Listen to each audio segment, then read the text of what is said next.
Chapter 1375. Tian Hu, who was very confident in the Black Cavalry, had been waiting for the moment when they would be defeated and run away. When the opportunity came, he gave the order and the 1,000 cavalrymen under him raised their bows and shot. One after another, the Mongolian cavalrymen fell from their horses and fell to the ground. They fell so hard that they saw stars and lost their sense of direction. Rows of cavalry moved out in an orderly formation from all directions, forming a huge circle that surrounded the 300 Mongolian cavalrymen. It also made some of the Mongolian cavalrymen who had just climbed up from the ground and wanted to escape despair. Capture them all, kill those who resist. After Tian Hu, who was wearing a purple cape, gave the order, the elite cavalrymen under him quickly went forward and restrained the Mongolian cavalrymen who fell to the ground one after another. After 3 Mongolian cavalrymen who wanted to resist with their blades were beheaded and blood splattered 3 feet high, the other Mongolian cavalrymen became obedient. At this moment, all of them had despair in their eyes, and they looked like the commoners who had been surrounded and killed by them. From the beginning to the end of the battle, less than 15 minutes had passed and Beta Persei had already returned to Yang Qindong. Reporting to young master, in this battle, we killed 12 of the enemy and captured 288 of them. There were no casualties on our side, please give us your orders. Clean up the battlefield and interrogate the prisoners. Yang Qindong's magnetic voice rang out. After Beta Persei gave a military salute, he handed everything to Commander Tian Hu to deal with.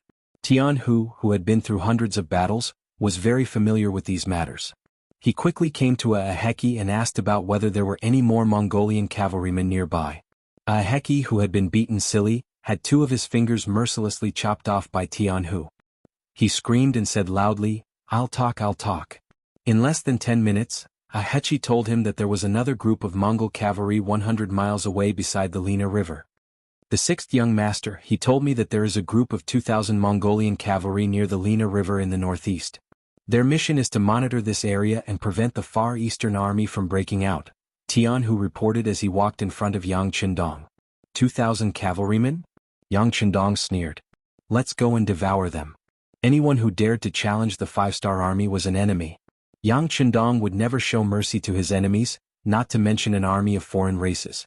Although there were only 1,500 of them, none of them showed fear when Yang Qindong gave the order. From their point of view, it was as if their 1,500 men encircling and eating the 2,000 Mongol cavalry was a matter of course.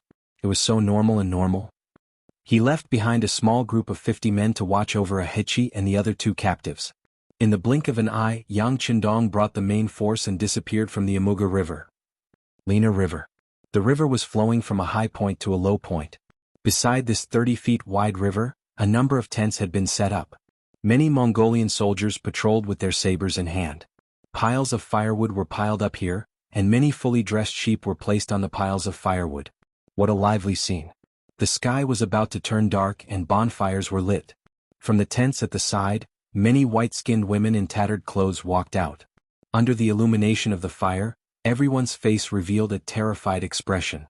These women were all captives of the Mongolian cavalrymen, and they were all women from the nearby Russian tribes. Over the past few days, the Mongol cavalry had appeared like locusts and invaded their homes. They killed all the men in their tribe and captured them. Some of them had lost their fathers, some had lost their husbands, and some had lost their children. Their experiences had caused some of them to feel numb.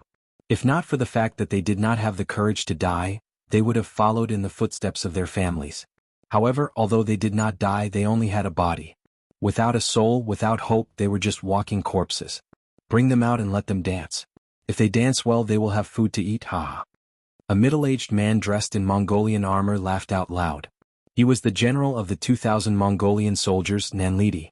Ever since he had followed Hulahin from Siberia to the Far East region, he had been living a blissful life every day. In the day he would lead the cavalrymen to sweep and kill, and at night, he would enjoy the fruits of his labor. Under his small eyes, his gaze carefully swept across the white women.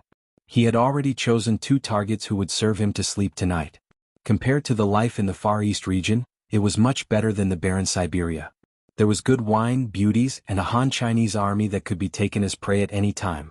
Compared to the Siberia region that they had swept through countless times, this place was simply too rich. Of course, what Nanlidi enjoyed was still a far cry from what Khan Hurahan and General Akmu enjoyed. The other party had taken over the Far Eastern region's capital, Al City. There were hundreds of thousands of people from various races there, and the wealth and beauties were uncountable. Although he was envious in his heart, Nanlidi could only sigh. He knew that his experience was still shallow, and some good things would not be his turn. However, it was not that he did not have any hope. For example, if he could find the hiding place of the Far Eastern Army, it would be a great achievement. It was said that the Far East Army's provisions were hidden in a very secretive place, and only the governor knew where it was.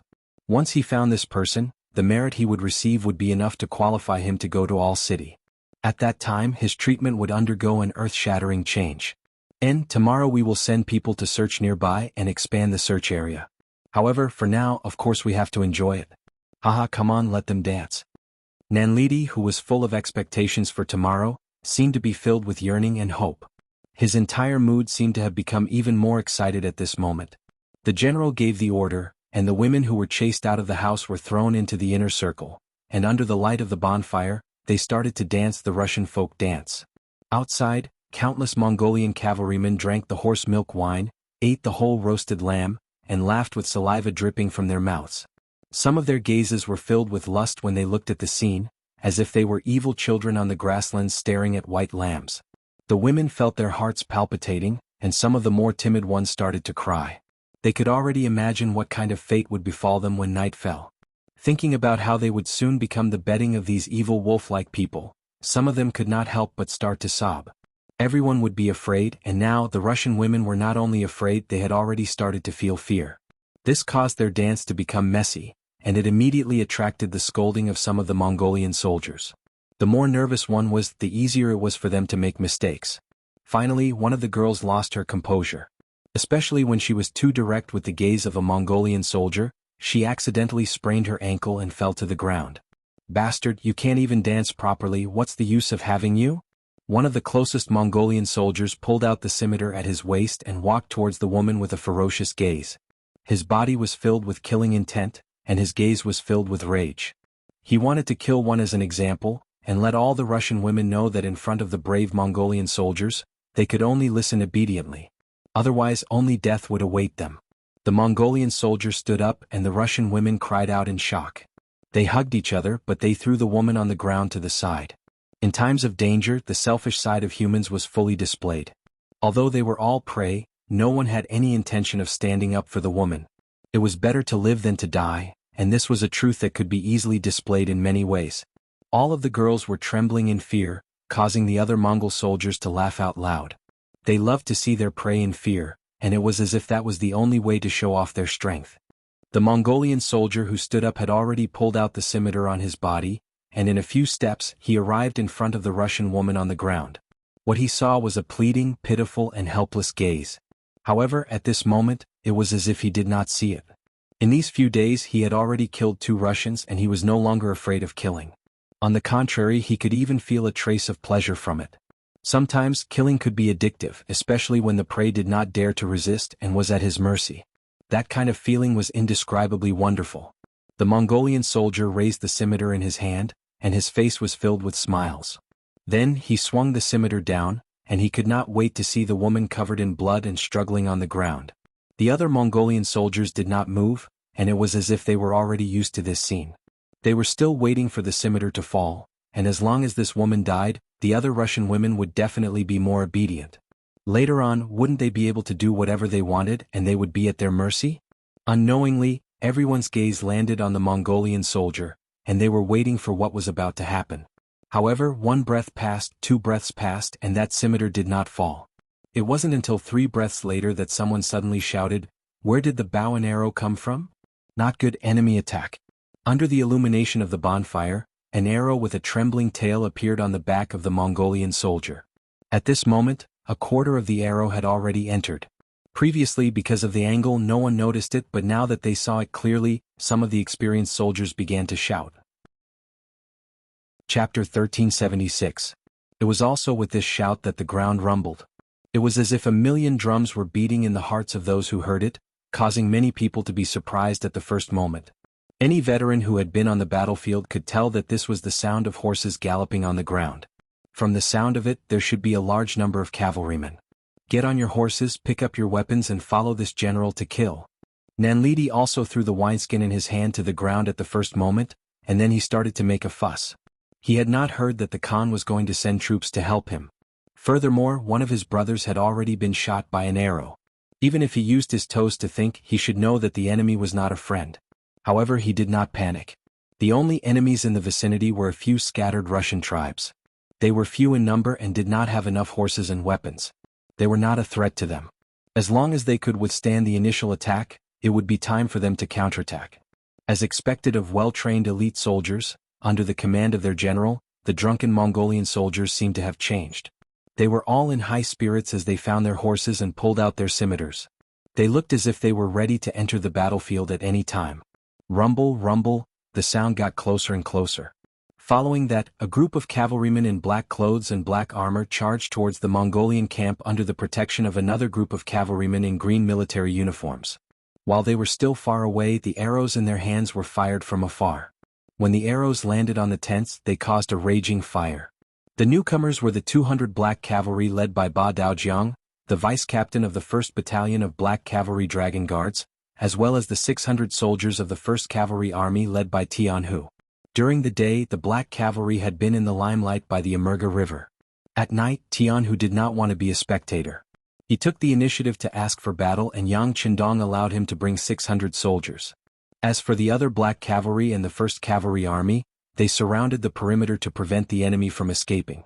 Before Yang Qindong found the enemy's main force, he did not want his whereabouts to be known by others. When Tianhu and Ba Daojiang appeared, it was as if a dark cloud had gathered. With the best weapons, the strongest horses, and the strongest physique, the 5-star army charged into the Mongolian camp as soon as they appeared, showing their tyrannical and domineering side. Without any time to prepare, there was no way to counterattack. The 5-star army arrived in front of them.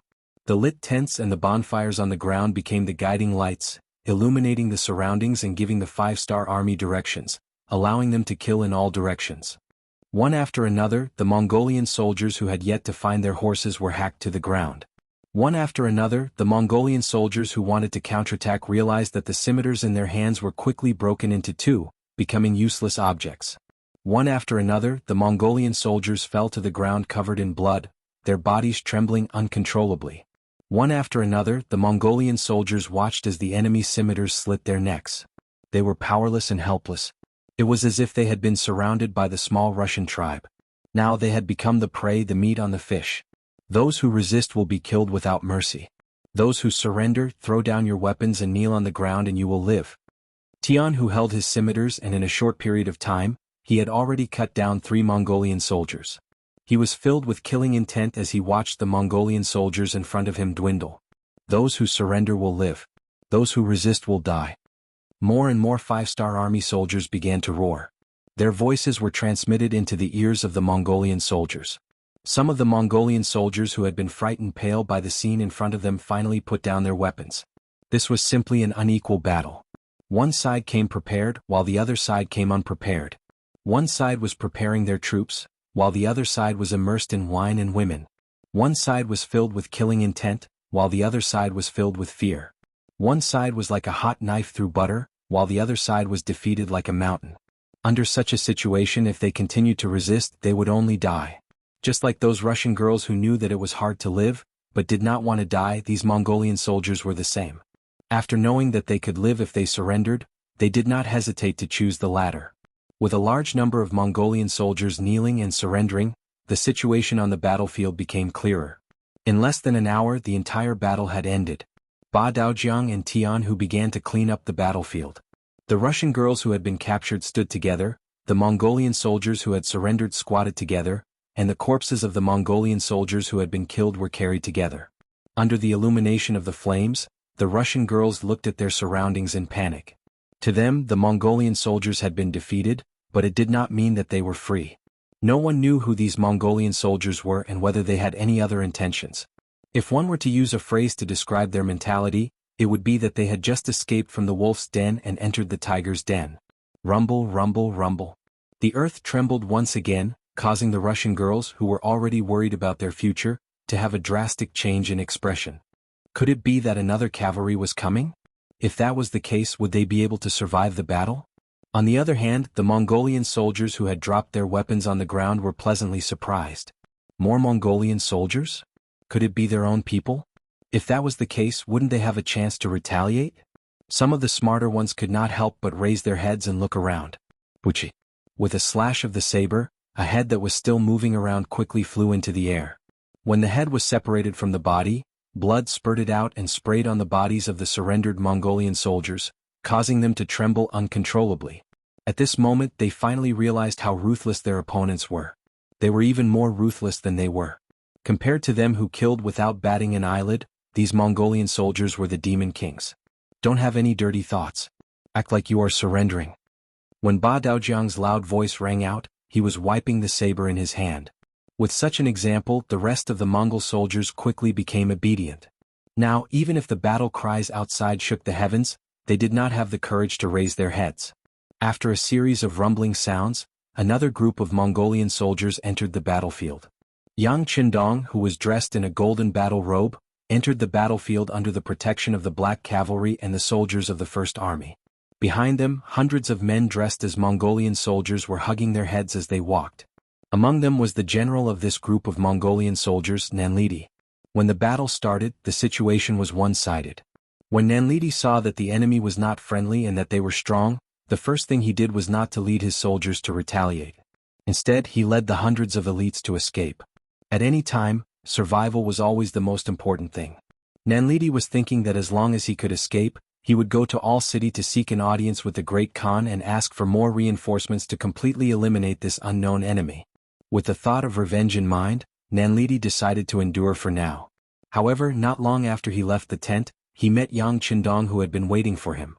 With an order, the arrows shot out, causing him to feel dizzy. After another wave of cavalry charge, the Mongol soldiers who were already scared out of their wits all laid down their weapons and surrendered. Nanlidi was forced to join them as well. However, even at this time, Nanlidi still had a sliver of hope in his heart. He thought that this unknown enemy should not recognize him. As long as he did not make a sound and did not reveal his identity, there was a chance that the other soldiers would mix together and find an opportunity to retaliate. Nanlidi, who always had his own thoughts, quickly found that his hopes were dashed once again. This was all because he saw someone. A centurion under his command, a Heki, was holding a torch and identifying the captives. In a short period of time, a number of centurions had been identified. This scene caused Nanlidi to lower his head involuntarily. Unfortunately, a Heki quickly appeared in front of him and ordered him to raise his head. Nanlidi had no choice but to raise his head with a ferocious gaze. He wanted to warn a Heki not to spout nonsense, but just as he raised his head, a palm landed on his face. At this time, General Nantai still wants to threaten me? Needless to say, this slap was from a Heki. He was using the power of the 5-star army to vent his anger. If it was not for this person pushing him aside, he would not have led his troops to guard the perimeter and would not have been captured by the 5-star army so quickly. Of course, he was also using this opportunity to express his loyalty to the 5-star army. After witnessing the strength of the 5-star army, he had already given up on resisting. In his eyes, the most important thing was to survive. Nanlidi, who was slapped, was furious. As a Mongolian warrior, he cared a lot about his face. As the saying goes, when you hit someone, don't hit their face. Now that his face had been slapped, he only wanted to fight to the death with a Heki. However, he had only taken a step forward when he was met with a flurry of punches and kicks from the 2 5-star army soldiers standing beside a Heki.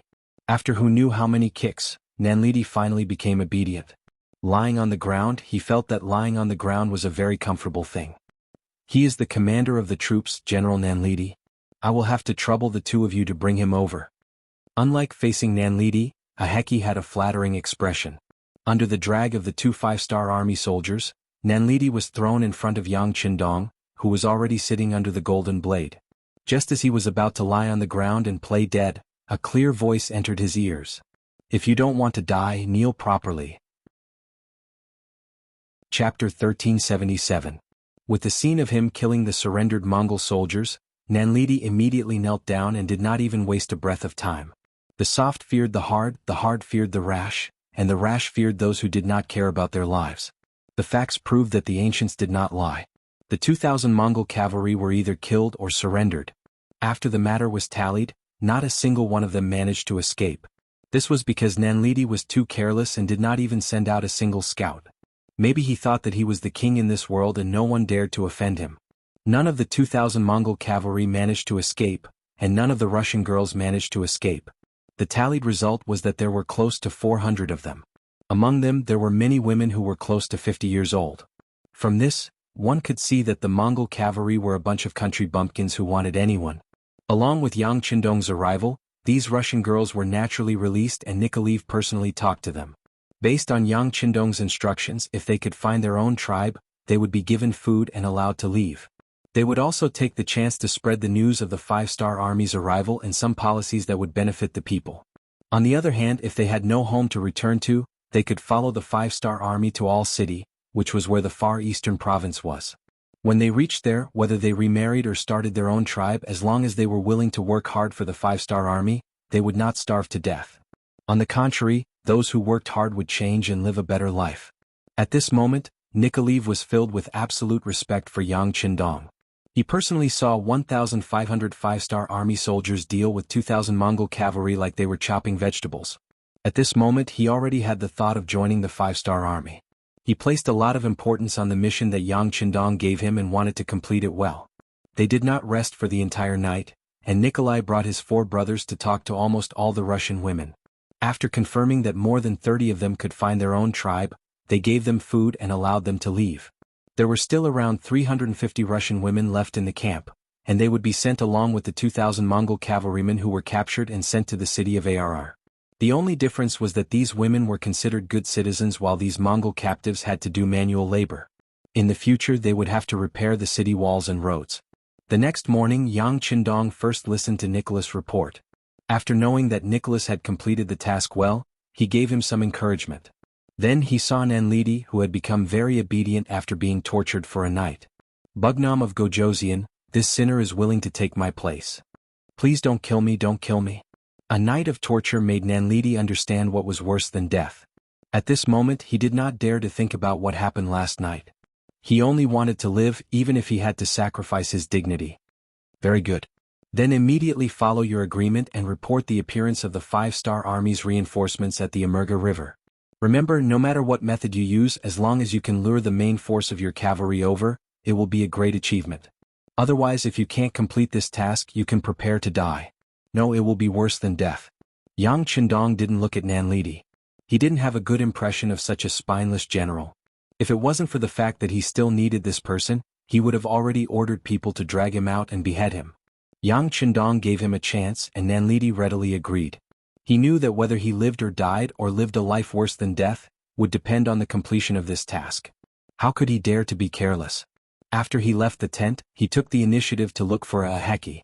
The five-star army would not allow him to leave. Some things could only be done by someone trusted by the Khan. Yang Qindong did not care about what Nanlidi was going to do.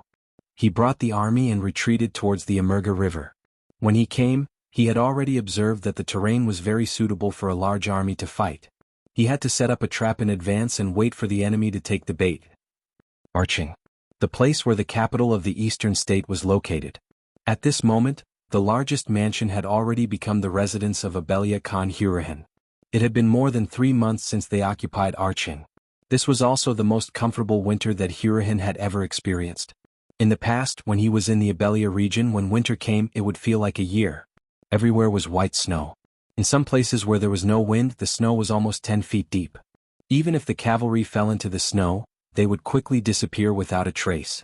In such an environment, no work could be done. Everyone could only stay in their yurts to hide. This was also known as the winter cat. Even if Hurahan was the Khan, it was the same. The only difference was that the yurt he stayed in was bigger. However, this year's winter was completely different. In the far eastern state, although the snow was still falling and the weather was still cold, there were wide streets and hundreds of thousands of people of various races. There were also many goods and food that could not be found in the Abradia region. This place was like a big treasure trove. Hurahan and his soldiers were dazzled. Then came a round of looting. Whether it was food, goods, houses, money or women, they all became the targets of their looting. In order to prevent the people in the city from escaping, Hurahan had also ordered the 4 cities to be sealed off. Without his permission, no one was allowed to leave this place. This made Dal City seem like a large sheep pen, where hundreds of thousands of people were kept as their prey. Hurahan, who had never been so rich, could finally eat his fill. He could wear clean and warm cotton-padded clothes. Every night, when he slept, a different woman would warm his bed. Those days were so beautiful that he would not want to change them even if he was given a fairy's body. After 3 months of such drunken stupor, Hurahan had put on a lot of weight. Not only him, but the cavalry under his command had also become much stronger. After getting used to living a good life, he was afraid that he would go back and live a poor life. So he was troubled. Where was the food in the eastern state? This became a sore point for Hurahan. According to Tang Sheng, who had surrendered, there was a batch of relief food in the far eastern region. It was to prevent natural disasters from happening. There were about 1 million dawn of food. If it was only for the 30,000 cavalrymen, it could last them for 10 to 20 years. If they could find this food, wouldn't it mean that they would not have to worry about food for the next 20 years? When he heard this news, one could imagine how excited Hurahan was. But the only fly in the ointment was that other than Governor Qin Bo, no one knew where the food was hidden. Hurahan did not believe it and ordered his general Akmu to lead his men to search all over the city. Some places were even dug up, but they did not find anything. Seeing that the food in the city was getting lesser and lesser, and if this went on, they would have to rob the people of their food. Hurahan began to panic and had no choice but to increase the search for Qin Bo. But Qin Bo seemed to have disappeared into thin air. Not only that, but the other 3 division commanders of the Far Eastern Army had also disappeared. Hurahan did not believe that Qin Bo would leave just like that. According to Tang Sheng, he had injured the governor back then, so he would not be able to escape far with his injuries. Moreover, the eastern state was the result of years of hard work by the governor. He would not give up so easily. Find him. If he is alive, I want to see his corpse. Hurahan called General Akmu, the surrendered general, Tang Sheng, and the Russian merchant, Belinsky, who had provided him with important information. In front of them, he slammed his fist on the table and said sternly, "General Tang, has there been any news from the other spies you arranged in the Far Eastern Army?" The furious Hurahan first looked at Tang Sheng and asked, "No." Tang Sheng shook his head. He didn't understand why none of the spies in the army had sent him any news. Could it be that they had been found? That was impossible. How long had it been? Tang Sheng was puzzled. But Supreme General Akma didn't care that much. Seeing that the Great Khan was angry and that he wanted to see the corpse, he naturally agreed. He also said that he would immediately send out more scouts and expand the search area to find the remnants of the Far Eastern province. As a surrendered general, Tang Sheng, who had nowhere else to go, also said that he would fully cooperate with General Akmu and search for Qin Bo's possible hiding places to prevent any loopholes. Both of the generals had expressed their stance, which made Hurahan reveal a satisfied expression. Then, his gaze fell on the merchant, Belinsky, wanting to see what he had to say. The real reason why Hurahan was able to conquer the Far Eastern state was because of this Belinsky. Belinsky grew up in a white family. Because of his parents' low status, he had never eaten a proper meal before he grew up. At that time he had vowed that he would change everything through his own efforts. In the future, his children would not have to worry about food anymore. It was said that the children of the poor were able to take charge of the family at an early age. After Belinsky had his ambition, he worked hard for it. Coupled with his talent, he slowly became a true merchant. In order to obtain more benefits, he traveled extensively and was not afraid of danger. One time he accidentally came to the Far Eastern prefecture and saw a huge city standing there. At that time, regardless of whether it was Siberia or the Far Eastern region, they were all undeveloped and deserted. Other than the few cities where the Khans were located, one could occasionally see a tribe of 1,000 people.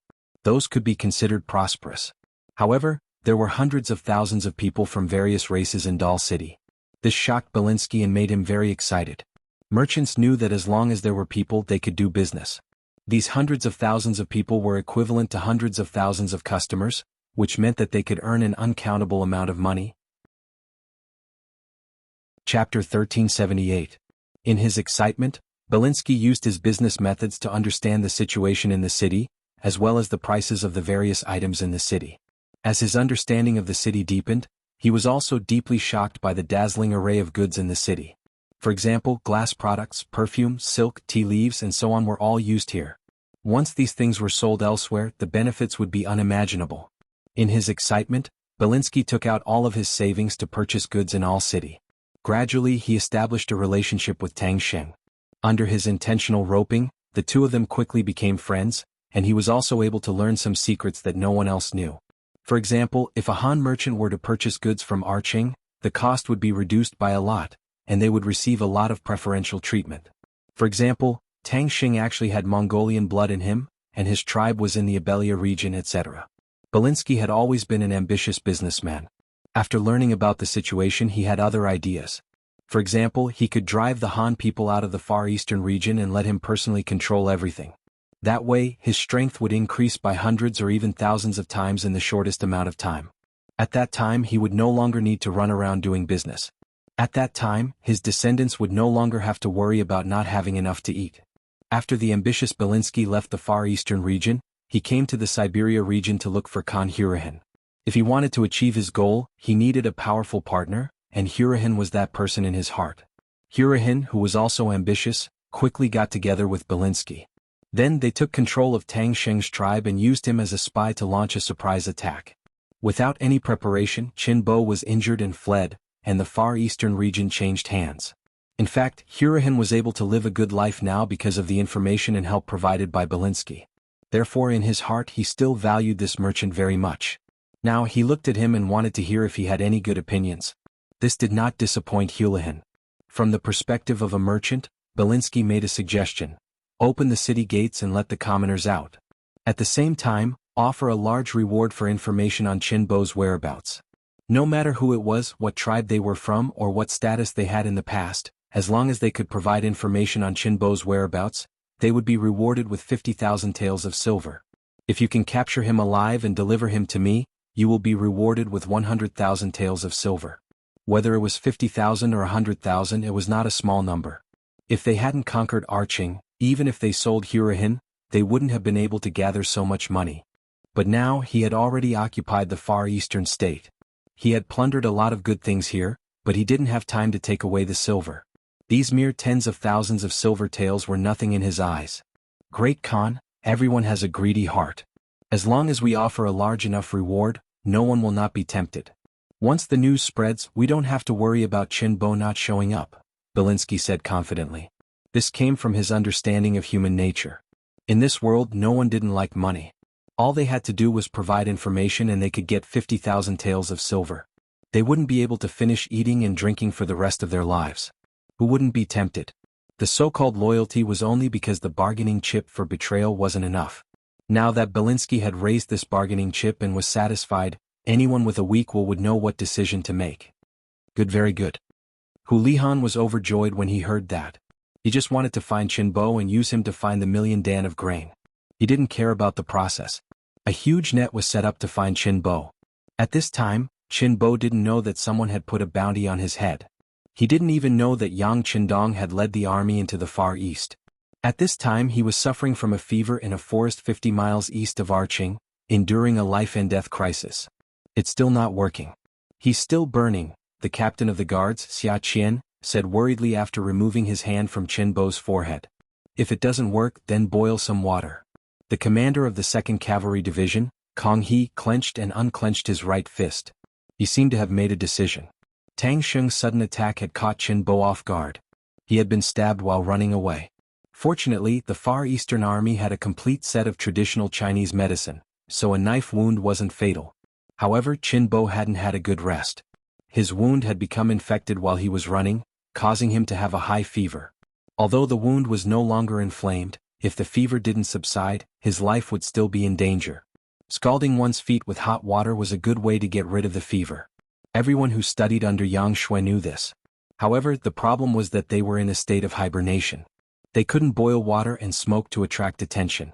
If Qin Bo woke up, he would never allow such a thing to happen. However, this was a matter of life and death.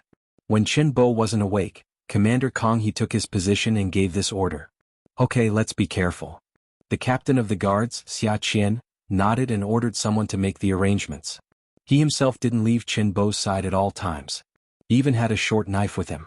Following Tang Xing's rebellion, it was hard for Xia Qian to trust anyone.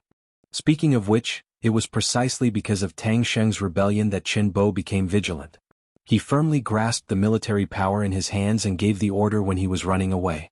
Without his military order and tiger tally, even the 3 commanders couldn't mobilize the soldiers of the Far Eastern Army. As a result, the counterattack couldn't be carried out and the 3 divisions could only find a place to hide. If he wanted to turn the situation around, the first thing he had to do was to wake Qinbo up. In order to achieve this goal, Xia Qian didn't care whether he would be discovered or not. Since no matter what he did, it would be contradictory. He would just choose the lesser of two evils. They naturally didn't lack firewood in the mountains. The only problem was that once they did this, smoke would inevitably be produced. This was a dangerous thing that could easily expose their location. As a result, even though the guards were extremely careful, there was still smoke coming out of the forest. It was spotted by the Mongolian scouts who were searching nearby.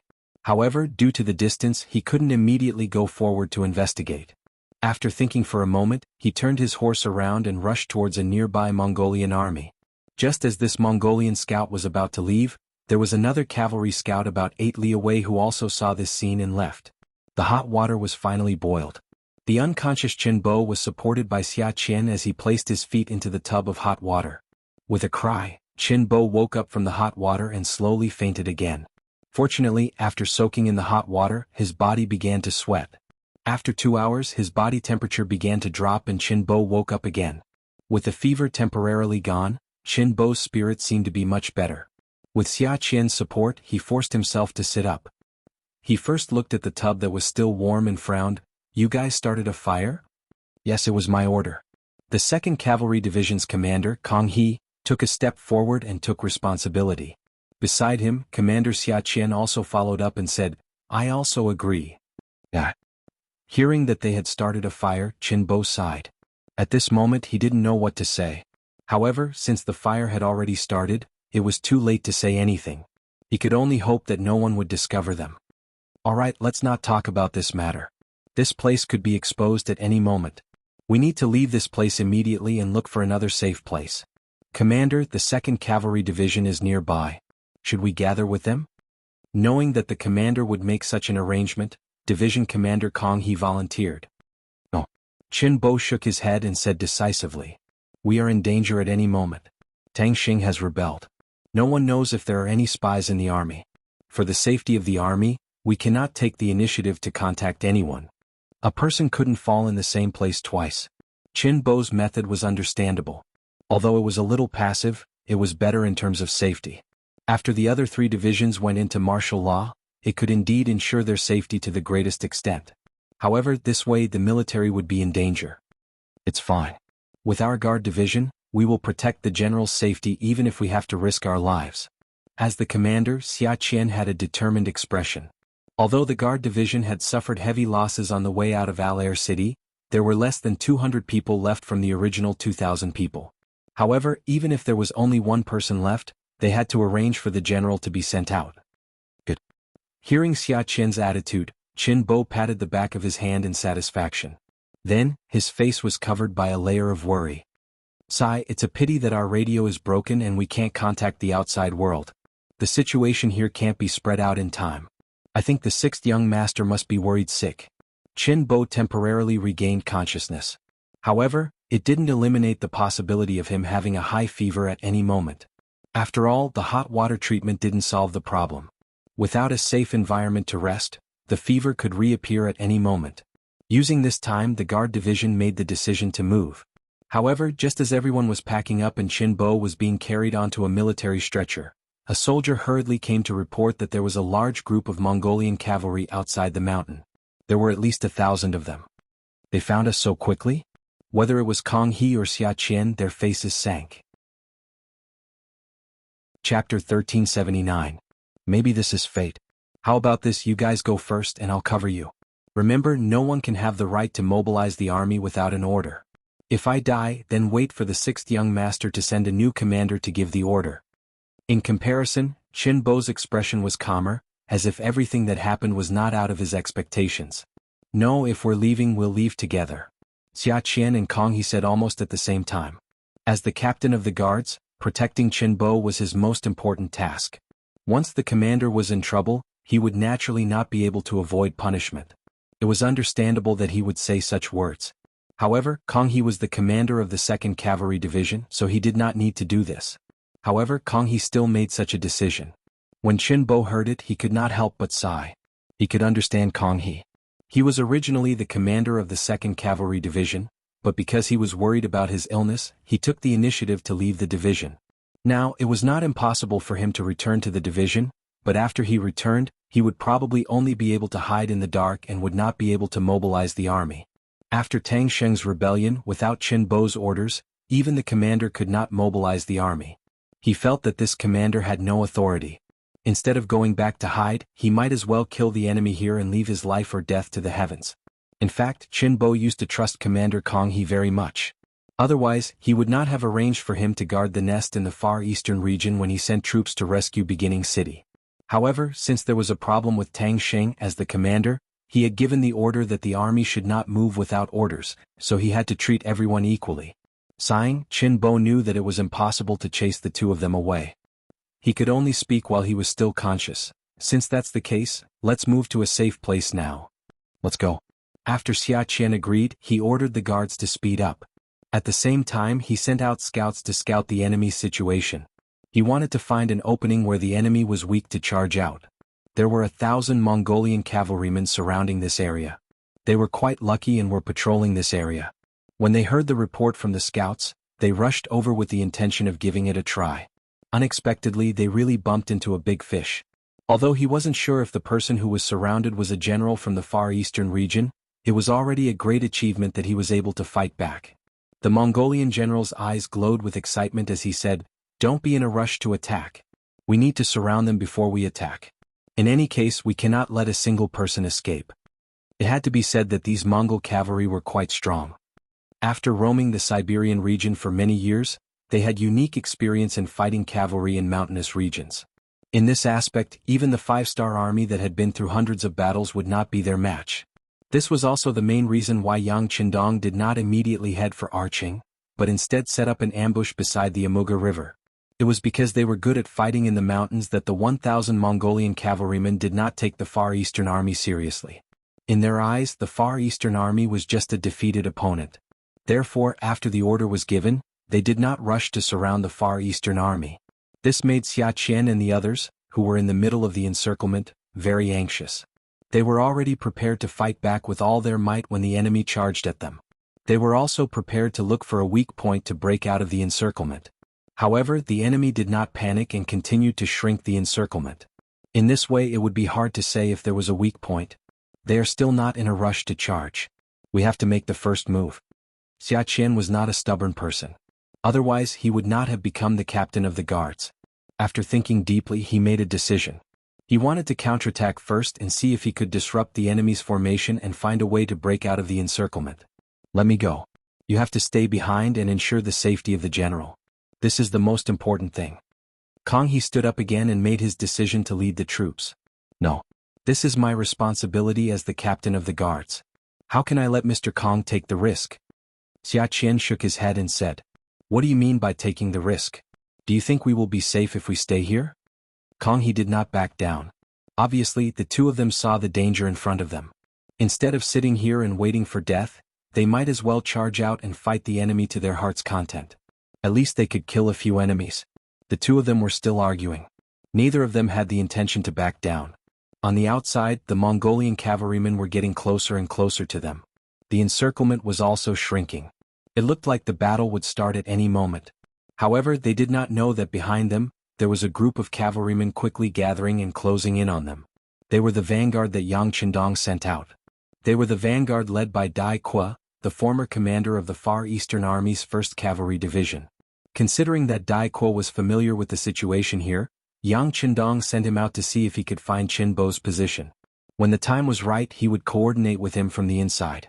Based on his understanding of the military commander, Dai Qua searched a few places but did not find anything. When he once again marked out a region and wanted to continue searching, a scout reported that he saw smoke floating out from the mountains. He immediately brought a group of cavalrymen and rushed over. Considering that the information had not been confirmed and he was not sure if this was the location of the Far Eastern Army, Dai Qua did not increase his speed. He was very careful to avoid being discovered by the Mongolian scouts. It was only when the scout at the front reported that they found many Mongolian cavalrymen outside the mountain and that they were moving forward that Dai Qua disregarded everything and rushed over. Since the Mongolian cavalrymen were moving, there must be a target here. Wouldn't their target be the Far Eastern Army that he was looking for? Thinking that he was finally going to find the missing army, Dai Qua was a little excited. He could not help but increase the speed of his army. One side was moving at full speed, while the other side was slowly encircling. With one increasing and one decreasing, the distance between the two sides was quickly closing. A huge battle was brewing in the forest. Reporting, a large number of unknown cavalrymen have appeared behind us. The Mongolian scouts were not incompetent. Dai Qua's actions behind them finally attracted their attention. At this moment, the distance between the two sides was less than 10 li, 20 li of open land and 10 li of forest. This was the distance that the scouts usually patrolled. When the Mongolian general Ulu heard the news, he was not worried but happy. Didn't this prove that they had caught a big fish? Otherwise, why would so many enemy cavalrymen appear? Can you see how many people there are? Ulu's voice carried a trace of excitement and agitation as he asked. There are too many trees, so I can't be sure. However, there should be no less than 1,000 people. The scout first shook his head and then thought carefully before explaining. Okay. Hearing that there were no less than 1,000 people, Ulu was even more delighted. If there were too many enemies, he might have to consider whether or not he had the strength to fight. However, if they were on the same level as him, he had nothing to worry about. With the same number of soldiers, his cavalrymen were better at fighting in the mountains. He was confident that he could deal a heavy blow to the enemy. Send down the order. Apart from leaving 200 men to keep an eye on the target in the mountains, everyone else get ready to charge. Ulu decided to take down this group of enemy cavalrymen. In order to obtain the merit, he did not have the intention to report it to his superiors. This caused him to lose the last chance to kill Qinbo. After the 1,000 Mongolian cavalrymen received the order, they continued to advance slowly on the surface, shrinking the encirclement. However, they were secretly prepared to turn around and fight at any moment. Dai Qua, who was quickly approaching from behind, did not notice this. He did not care who was surrounded. Based on the principle that an enemy of an enemy was a friend, he had to save them. As for whether or not he could defeat them, he was still confident. He was once a member of the Far Eastern Army, so Dai Qua naturally knew about the strength of some Mongolian cavalrymen. Because the enemy had lived here since young, they were used to fighting in the mountains. If it was a one-on-one, he did not have much confidence. However, the scouts had reported that the enemy only had 1,000 cavalrymen. In terms of numbers, he had twice the enemy's. Furthermore, he had led the army through the baptism of war. Many of the soldiers were not veterans, but they had been through life and death situations. With double the number advantage, he was confident that he could defeat the enemy. Both sides had their own plans, and the distance between them was getting closer and closer. 10 miles, 8 miles, 6 miles. When they were only 3 miles away, they could hear the sound of horse hooves in the forest. The 800 Mongolian cavalrymen who were already prepared started to counterattack. They suddenly turned their horses around. As they ran back, they took out their bows. Charge, kill them all. Dai Qua took the lead and rushed to the front. When he vaguely saw the shadows of many enemies flashing from behind some trees, he didn't hold back and shouted loudly. When enemies meet on a narrow path, the brave will win. In the dense forest, the speed of the warhorse was not much of an advantage. Whoever was braver and more courageous would naturally have the advantage. There was no need for anyone to give any orders. When the distance between the two sides was less than an arrow's distance, many bows and arrows were shot from all directions towards the approaching 5-star army's cavalry. Ding ding dang dang, the sound of arrows clashing with cavalry swords could be heard. The 5-star army soldiers did not show any signs of fear and continued to charge forward. Even though along the way some of their soldiers were shot off their horses, and some even died from the arrows, this did not stop them from advancing. The 5-star army's rules were very strict. When the general gave the order, even if there was a mountain of blades and a sea of flames in front of them, as long as there was no order to stop, they were not allowed to take a step back. Chapter 1380. Under the strict military rules, the 2,000 cavalry did not retreat at all. They could only continue to advance, closing the distance between the two sides. At the same time, the archers started to reflect the arrows. In terms of archery, the 5-star army had put in a lot of effort into training. Even though most of the Mongolian cavaliers had used the geographical advantage to hide behind some trees, the retaliation from the 5-star army's archers still brought quite a lot of pressure to them. Even though their damage was not as great as when they were on the plains, they still managed to suppress the enemy's archers. After the 5-star army paid the price of 200 cavalry casualties, they managed to close the distance between the two sides, and their advantage in numbers showed. This also forced the Mongol army, which only had 800 cavalry, to retreat. Yu, who was leading 200 cavalry to wait for news of the army's victory, suddenly heard that the battle was not going well and that the army was being forced to retreat. A look of panic flashed across his eyes. It was not as if he had never seen the strength of the Far East Army before. Tang Xing, the commander of the 2nd Cavalry Division, was not the only one who had surrendered. He had led an entire division of more than 8,000 men. As one of the Mongol generals, Yu had seen the training of the Far Eastern Army. It was really normal, and compared to them they were more than 10% weaker. Logically speaking, such an army should not be hard to defeat. As long as the arrows successfully suppressed the enemy until they couldn't even raise their heads, then they could find a suitable moment to suddenly attack. With the momentum of a tiger leaping down the mountain, it was possible to destroy the enemy's formation. At the same time, the enemy's fighting spirit and morale would also be destroyed. Once the morale of the army was messed up, no general would be able to turn the tables. As such, before this battle, Yu was really confident. However, who would have thought that the enemy would be so strong? In just a short time they had actually charged over and forced his army to retreat? Yu's face was filled with confusion, wondering how the strength of the Far Eastern Army had suddenly increased by so much. Suddenly, another wave of battle cries entered his ears. When he looked over in panic, he saw hundreds of Far Eastern Army suddenly attacking. Without enough preparation, his remaining 200 cavalry were actually suppressed. The ones attacking were the 200 guards who stayed by Qin Bo's side. They had also heard the battle cries from the mountains. Based on their intuition, they knew that the reinforcements had arrived. Logically speaking, without Qin Bo's tiger tally, the various divisions could not act rashly. However, since the reinforcements had arrived, they naturally had to do something. After some discussion, Kong He and Xia Qian each led 100 warriors and rushed down the mountain from 2 different directions. They used practical actions to support the reinforcements, to create a center. Facing enemies from 2 sides, even though Yu was filled with reluctance, he still decisively gave the order to retreat. He had already thought it through. Since he did not have the appetite to swallow up the Far Eastern Army, he would ask for reinforcements. After all, he was the one who discovered these enemies, so he would definitely get the credit. What he needed to do next was to keep an eye on these targets. The Mongolian cavalry suddenly retreated. However, whether it was Dai Qua, Kong He, or Xia Qian, none of them had any intention of chasing. They tried to get closer, wanting to see the other party's identity. Marching. Before Yu's battle report reached here, Aaheki appeared first. With the token from General Nanlidi, Aaheki successfully met General Akmo. Following which, he followed Yang Qindong's instructions and told him about the 5-star army that had come to help the Far Eastern Army. Hearing that the Far Eastern Army's reinforcements had appeared, Akmo did not dare to delay and quickly brought Aaheki to meet Khagan Hulahan. Within the Khagan's tent, Hulahan called Belinsky and Tang Xing over to listen to the report. Along the way, Aaheki had already memorized Yang Qindong's instructions countless times. After seeing Hulahan, apart from the initial panic, he was able to think clearly and tell him everything.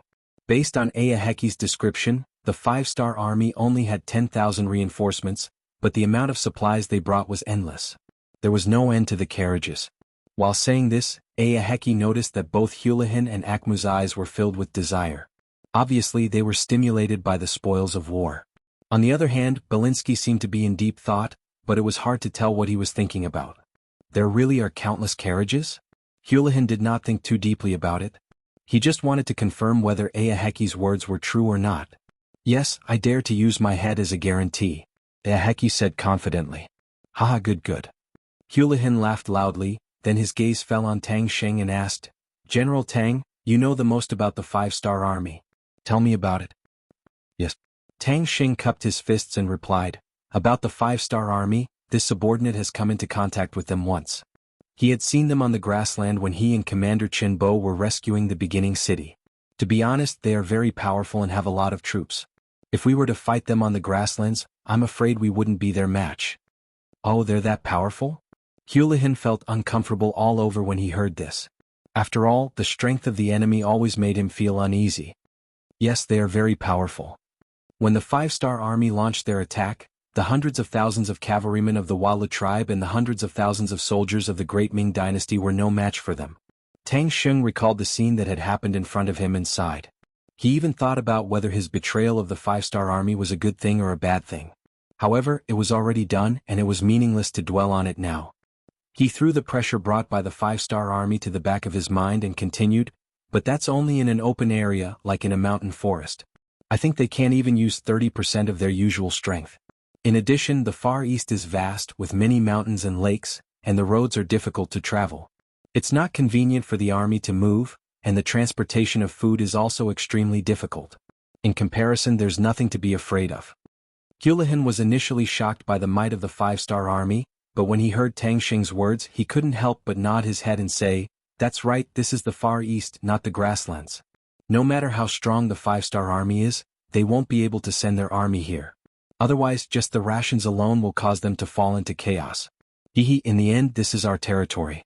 Since they want to extend their tentacles here, we might as well cut them off and let them know who has the final say here."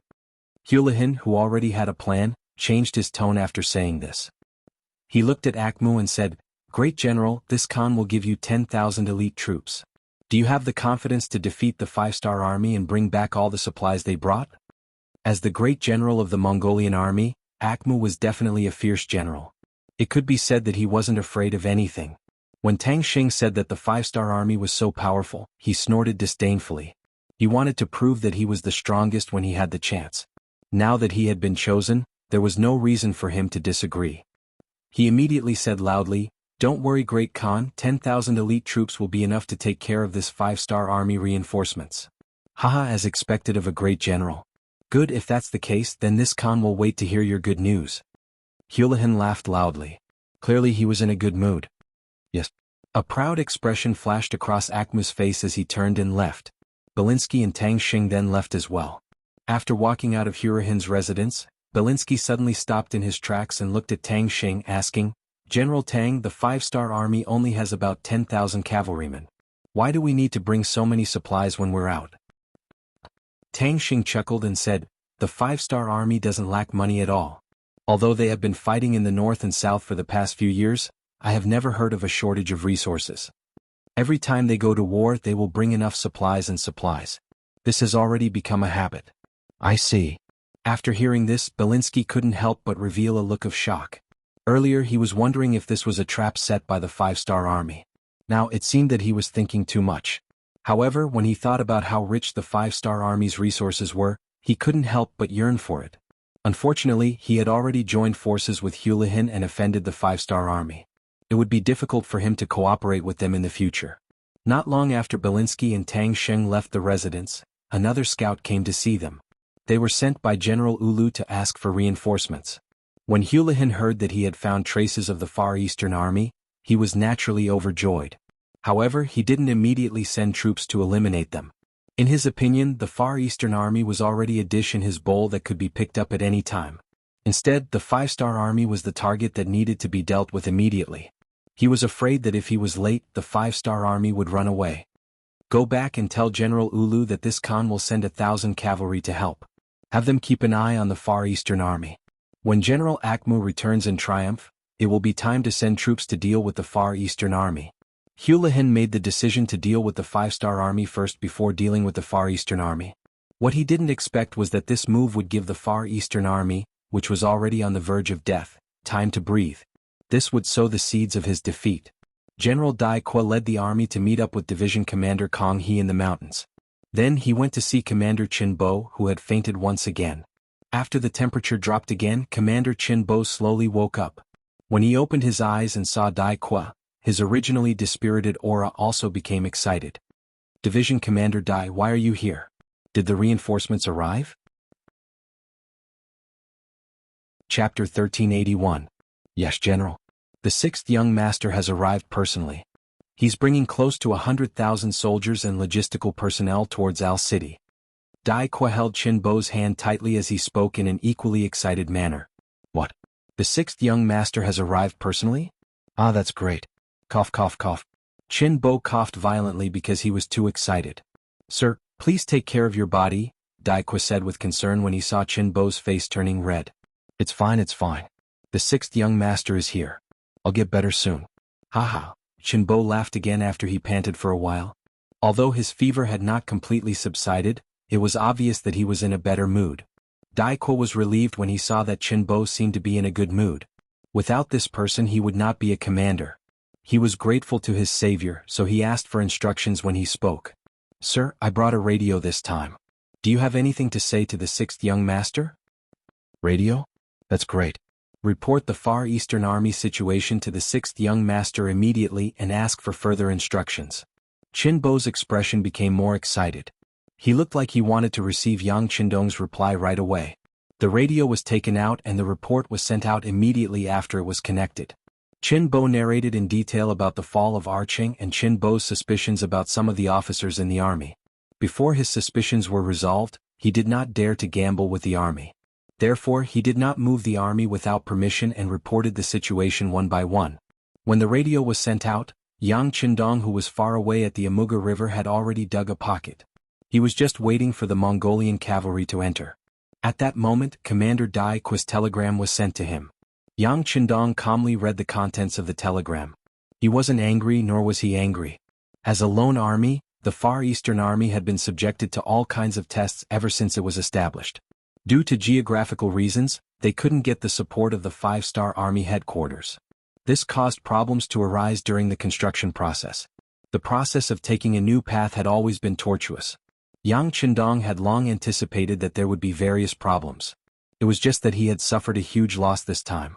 Even the city was lost, which was far beyond his expectations. Fortunately, according to the telegram, the other supplies from the first city in Chichen City were stored in another safe place and were not lost. This could be considered a blessing in disguise. As for what Qin Bo said about the problems in the army, Yang Qindong could understand. After all, other than the initial part of the Far Eastern Army soldiers, the rest were recruited from the local area. Such an army would not have any problems if nothing happened. However, once they encountered adversity, it was hard to say. However, no matter what, Qin Bo's method of dealing with it was still good. He completely hid the army and controlled them. He did not allow any of them to go out. This could ensure that the army would not fall into chaos. Of course, this was not a good plan. At least it was not a long-term plan. Fortunately, Yang Qindong was here. All of this would not be a problem anymore. Come, send a telegram to Qin Bo, tell him that he can release the army. Tell him not to worry about the problems in the army. If there are problems, solve them. If the pustules don't show up, there are always hidden dangers. Now it's time to dig out these tumors. With his hands behind his back, Yang Qindong's aura surged, giving people a feeling of omnipotence. This time, since he came to the Far Eastern region, he naturally had to solve the problem. It would be fine if those disloyal people were honest. However, if they dared to do anything extreme, he did not mind using some heads as a sacrifice. Facing the foreign races, Yang Qindong would never be polite when he raised his butcher's knife. The telegram was quickly sent back. Yang Qindong also returned his thoughts to the present. Just now, the scouts had reported that the 10,000 Mongolian cavalry reinforcements had already left Arqing and were heading towards the Amuga River. They didn't even bring any rations with them. It was obvious that they were here with the intention of plundering. They would appear in front of him in 3 days. Come to die. Yang Qindong walked out of the tent and looked in the direction of Arqing. He saw countless 5-star army soldiers digging horse traps. His eyes were filled with anticipation. Akmu personally led the 10,000 Mongolian cavalry and rushed day and night. In less than 3 days they were 30 miles away from the Amuga River. The scouts had already been sent out and there would be news soon.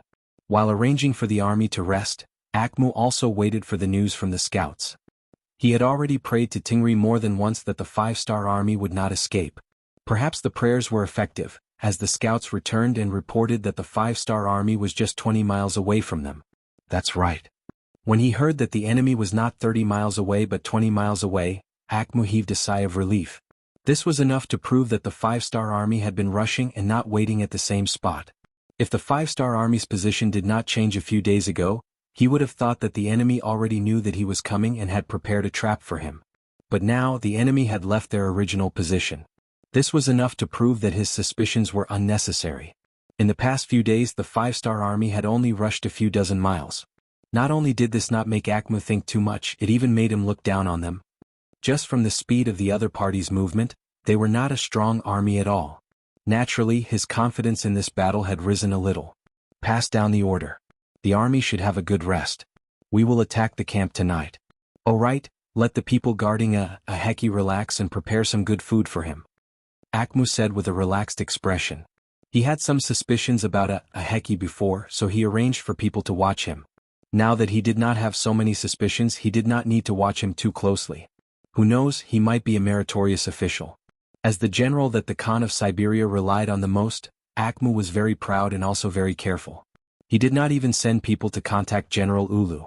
He decided to send a message after the attack tonight. This way he could guarantee that he would take all the credit and not leak any information before the attack. It had to be said that this kind of consideration was very careful. But this time the opponent was Yang Qindong. He was a war god who had carried out countless dangerous missions in both his previous life and this life. If they had to be compared, then one was the bright moon in the sky and the other was the light of a firefly. There was no comparison at all. Even though Akhmu used all his methods, none of his actions could escape from Yang Qindong's grasp. When he learned from his scouts that the Mongolian cavaliers had entered a resting state while he was 20 miles away, he predicted that they might come to ambush the camp at night. After calling Tianhu, Beta Persei and the others, Yang Qindong gave the order to meet the enemy tonight. The two people who admired Yang Qindong very much did not hesitate to turn around and make the arrangements. According to the agreement, once the Mongolian army made a move, Ba Daojiang, who followed Ulu, should send a message. But now there was no news, so it was a bit hasty to prepare to meet the enemy. But the order was given by Yang Qindong, so no one doubted it. Time quickly passed from noon to afternoon, and then the sky slowly darkened. The scouts sent a message through the radio. The Mongolian cavalry had indeed begun to move. They had moved. After receiving this news, Beta Persei was not surprised at all. Since the young master said that they would come at night, then they would definitely come. Send a message to Ba Daojiang. Once the battle starts, tell them to surround Akhmu from the back and try to kill as many enemies as possible. Yang Qindong said confidently with his hands behind his back. This time he was not greedy to the point that he would not let even one enemy escape. After all, it was 10,000 cavalry and he only had a little more than 10,000 troops. It would not be a problem to heavily injure the enemy, but it would be too difficult to kill them all. In other words, after this battle, the 5-star army strength would be known to the Siberian Mongolian cavalry. As long as the enemy did not have a pig's brain, they would definitely think of a way to leave this place. Taking advantage of this opportunity, they would kill as many enemies as they could. The 5-star army had already made their preparations. They had dug a big hole and were only waiting for the enemy to walk into it. Akhmu, who did not know this, was indeed walking step by step towards the abyss. After the sky darkened, Akhmu, as the general, gave the order to attack. 10,000 Mongol cavalrymen got on their horses and charged over in a grand manner, causing the birds in the forest to fly into the air in a panic. They seemed to have sensed the powerful killing intent as well. It was only a distance of 20 miles, and the Mongolian vanguard who had already planned out the best route took less than an hour to reach the area 2 miles away from the 5-star army's camp. At this moment, the 5-star army's camp was in a state of panic. It gave people the feeling that they did not expect anyone to attack them at this moment. They were completely unprepared. Get into formation. When Akhmu arrived with the main force of the Mongolian cavalry, he also saw this scene. Immediately, his face was filled with joy. The chaos in the enemy camp made him look like a cat playing with a mouse. In order for the cavalry to unleash their full potential, they had to display their ferocious offensive abilities during the charge. Only by doing so would they be able to severely injure their opponents at the first moment and gain the initiative on the battlefield. This also required them to spread out in a formation that was dense enough and not obstructed each other at the same time to ensure that their combat strength could be better displayed. Chapter 1382. Charge. Akhmu, who saw that the formation had spread out, could not wait to give the order to charge. When the Mongol soldiers heard the horn, they shouted and rode their horses over. As the distance got closer and closer, they readied their bows and waited, aiming at the 5-star army soldiers wearing military green uniforms one after another. Shio shio shio. Shio shio shio. When the distance between the two sides reached the range of the arrows seemed to have grown eyes and shot towards the soldiers of the 5-star army who were running back and forth in the camp without the need for any orders. In a short time, more than 100 5-star army soldiers were killed or injured by the arrows. Such a glorious result greatly boosted the morale of the Mongol cavalry. This was especially true for the cavalrymen at the very front. They had already disregarded the formation and charged forward as if they would not be able to kill the enemy and gain merit if they were a step too late. The hope of victory had already made them lose their sight. These Mongolian cavaliers did not notice that the so-called 5-star soldier they had killed actually looked very similar to them. In reality, these people were the Mongol captives that Yang Qindong had captured. Before the war, Yang Qindong had promised these people that if they were lucky enough to survive this war, they would be exempted from the death penalty. After that, they would only need to work in arching for 3 years before regaining their freedom. With the temptation of death in front of them, these surrendered soldiers had no choice but to fight. Almost 2,000 captives wanted to fight. However, the flames of war were merciless and swords and spears had no eyes. Soon, more than 200 people were killed or injured, and this number was constantly increasing, causing waves of cries for help. Akhmu did not know about this. When he saw so many 5-star army soldiers die in front of him, he was completely blinded by victory. At that moment, he seemed to see countless treasures piled up in front of him for him to take. Not only Akhmu, more and more Mongol cavalry were deeply stimulated by this temporary victory. They shouted and swung their swords. Sometimes there would even be laughter after they hit their targets. It's about time. Under a big tree at the periphery of the battlefield, Yang Qindong saw that the enemy's front and middle troops had entered the pocket. His eyes finally showed a hint of killing intent. He looked at Beta Persei beside him and said, "Blow the horn of charge." Beep beep beep beep beep. The loud horn suddenly sounded in the silent night. It was like a clap of thunder in the ears of the Mongol cavalry. After the bugle call sounded, the wooden planks around the camp of the 5-star army were suddenly removed, revealing wide and long horse traps. The sharp treetops in the pits were like ogres with their bloody mouths wide open, waiting for their prey to enter. The sudden sound of the horn and the pits around them scared the Mongol cavalry who had already charged into the 5-star army's camp. Their first thought they had fallen into a trap. They looked around like birds startled by the twang of a bow, and their eyes filled with fear. What's going on? As the commander of the army, Akhmu was also trapped in the camp. After the sudden change in the situation, his face turned completely gloomy. His years of experience on the battlefield told him that things were bad. But in front of so many soldiers he didn't want to admit this. So after shouting, he looked at a wooden box placed in the tent and shouted, "Men, pry open this box for this general." Yes. 2 soldiers stepped forward after receiving the order. Then a hole was opened in the wooden box under the great force. Then a cry of surprise sounded, "This is an empty box." What? Empty? Akhmu's face changed drastically. Then he pointed at the other wooden boxes and some jars and shouted, "Open, open all of them." In an instant, a group of soldiers rushed forward. But the result was not good. The wooden boxes were all empty. There was something in the jars, but it was not wine. It was kerosene. "Not good, it's kerosene. Be careful of a fire attack." Akhmu cried out. As if to coordinate with him, countless torches suddenly appeared around the camp, illuminating the area as brightly as day. Countless cavalrymen were holding fire arrows ready to fire. "Surrender and you can live. Those who resist will die." The voice of persuasion sounded out again. Beta Persei's loud voice was used again. "Surrender? You must be dreaming." Looking around, he realized that all the soldiers behind him had already fled. Not only that, but the 5-star army around the tent had also fled at some point. Seeing that there was nothing to gain, Akhmu shouted angrily, "We have more people. Don't be afraid of them. Listen to my orders and charge out." He knew that he had sinned heavily. Once he was captured by the 5-star army, he would not have a good ending. Thus, Akhmu decided to take a risk. After the commanding general gave the order, the soldiers were also encouraged. They shouted loudly and were about to charge out on their horses. However, before they could charge forward, Yang Heir had already given the order to shoot. Following that, tens of thousands of arrows were released in unison, bringing with them countless sparks as they rained down on the camp. The curtains of the tents were flammable to begin with, and with the help of the kerosene, very soon, a huge net of fire rose from the places where the fire arrows landed, and it wrapped around the Mongolian cavaliers one after another. When a person was faced with fire, perhaps a person with mental fortitude could remain calm. But war horses could not. When their pupils were filled with flames, they went berserk. No matter how their master ordered them, they no longer obeyed. Instead, they each rushed towards the safe zone they thought was the safest place. The war horses that charged out, no matter which direction they went, were all waiting for them in the wide horse traps. The sound of wooden stakes entering flesh could be heard, and the war horses that were still alive just a moment ago turned into dead horses one after another. The Mongolian cavaliers riding on their backs did not fare much better either. Most of the time they were buried with the war horses before they died. The fire was everywhere and they could not stay there.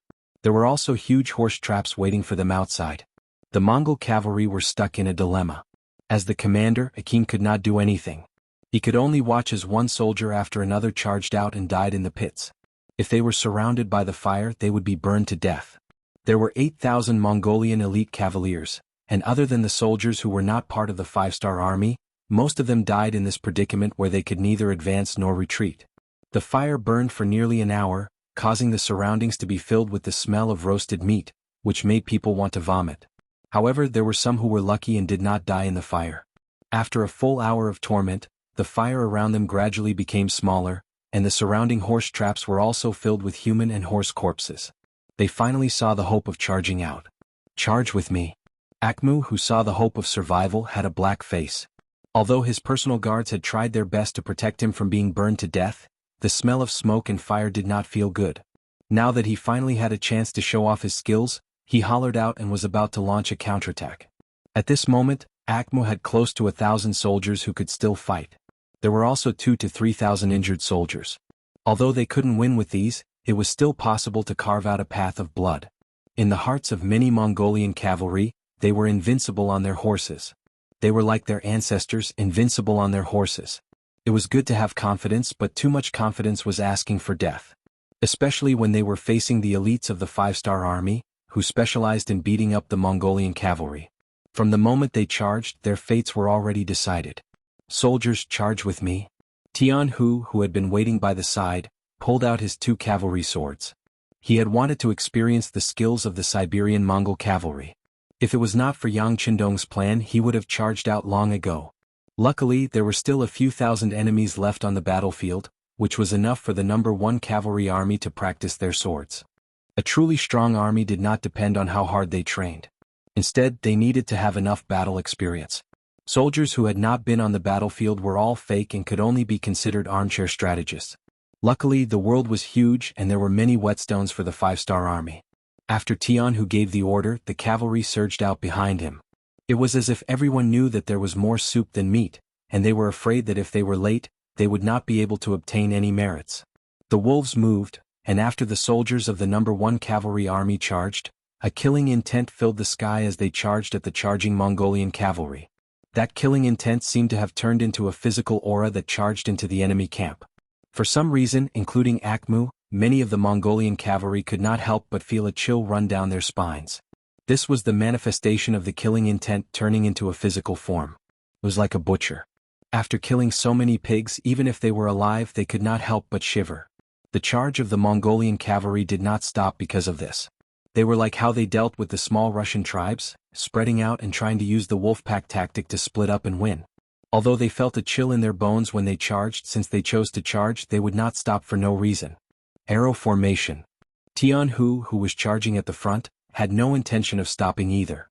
This was not the first time they had faced a pack of wolves, so they used the short arrow formation to charge forward as if they were familiar with it. Countless facts had proven that the Mongolian cavalry were not scary.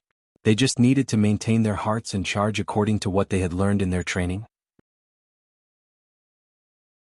Chapter 1383. This was one of the important instructions Yang Qindong gave to the army. When they faced a strong enemy, they were not to be easily moved by them. They would fight their own battles and they would fight their own battles. They were not to change because of the enemy. If that happened, they would be giving up on their advantage and letting the enemy take advantage of them. In truth, this was often the treasure that decided the outcome of a battle between powerful players. When a weak player ran into a strong player, their rhythm would usually be messed up. In fact, to protect their lives, they would have no choice but to adapt to the enemy's fighting style. In the end, they would only have the strength to fight back and would not be able to attack at all. How could they not lose? On the other hand, if they fought in the style they were most familiar with, even though there was a high chance that they would lose, they could at least threaten the enemy. If they were lucky, it was not impossible for them to heavily injure the enemy and turn defeat into victory. As the strongest army among cold weapons and the world's best cavalier army that had just been expanded into an army, Commander Tian Hu would often use Yang Qindong's words to teach his soldiers. Along with the fact that they were stronger than the enemy to begin with and the morale they gained after winning, the moment both sides clashed, Akmu was shocked to find that he was about to lose. In terms of strength, the 5-star army waited patiently, and the Mongolian cavaliers who were attacking could not compare to them. In terms of weapons, the soldiers of the world's best cavalier army were all equipped with divine sabers, and their advantage was clear. As long as the enemy dared to fight against them head-on, they would be cut in half after 3 slashes, and they would not be able to continue fighting. In terms of morale, the Mongolian cavaliers had just suffered a great defeat, and all the soldiers were like birds that were startled by the twang of a bow. On the other hand, the 5-star army had just obtained a great victory, and everyone's confidence was high. This made them even more decisive when they attacked, and the gap between them and the enemy increased by a large margin. When comparing them, the difference in strength was obvious. It could be said that before the battle even started, the victor had already been decided. A tiger had entered a pack of wolves, and it was not just one tiger, but a tiger that had more people than a pack of wolves. The pressure it brought to the Mongolian cavaliers could be easily seen. After fighting for around 15 minutes, Akmu was shocked to find that he could not even use half of the strength he had before. The number of casualties continued to increase, especially as the number of times they clashed increased. Many of the sabers in the Mongolian cavaliers' hands were cut in half, and they were at a disadvantage in terms of weapons. The speed at which they lost became even faster. Protect the general and open up a bloody path. Around a dozen of his remaining personal guards protected Akim.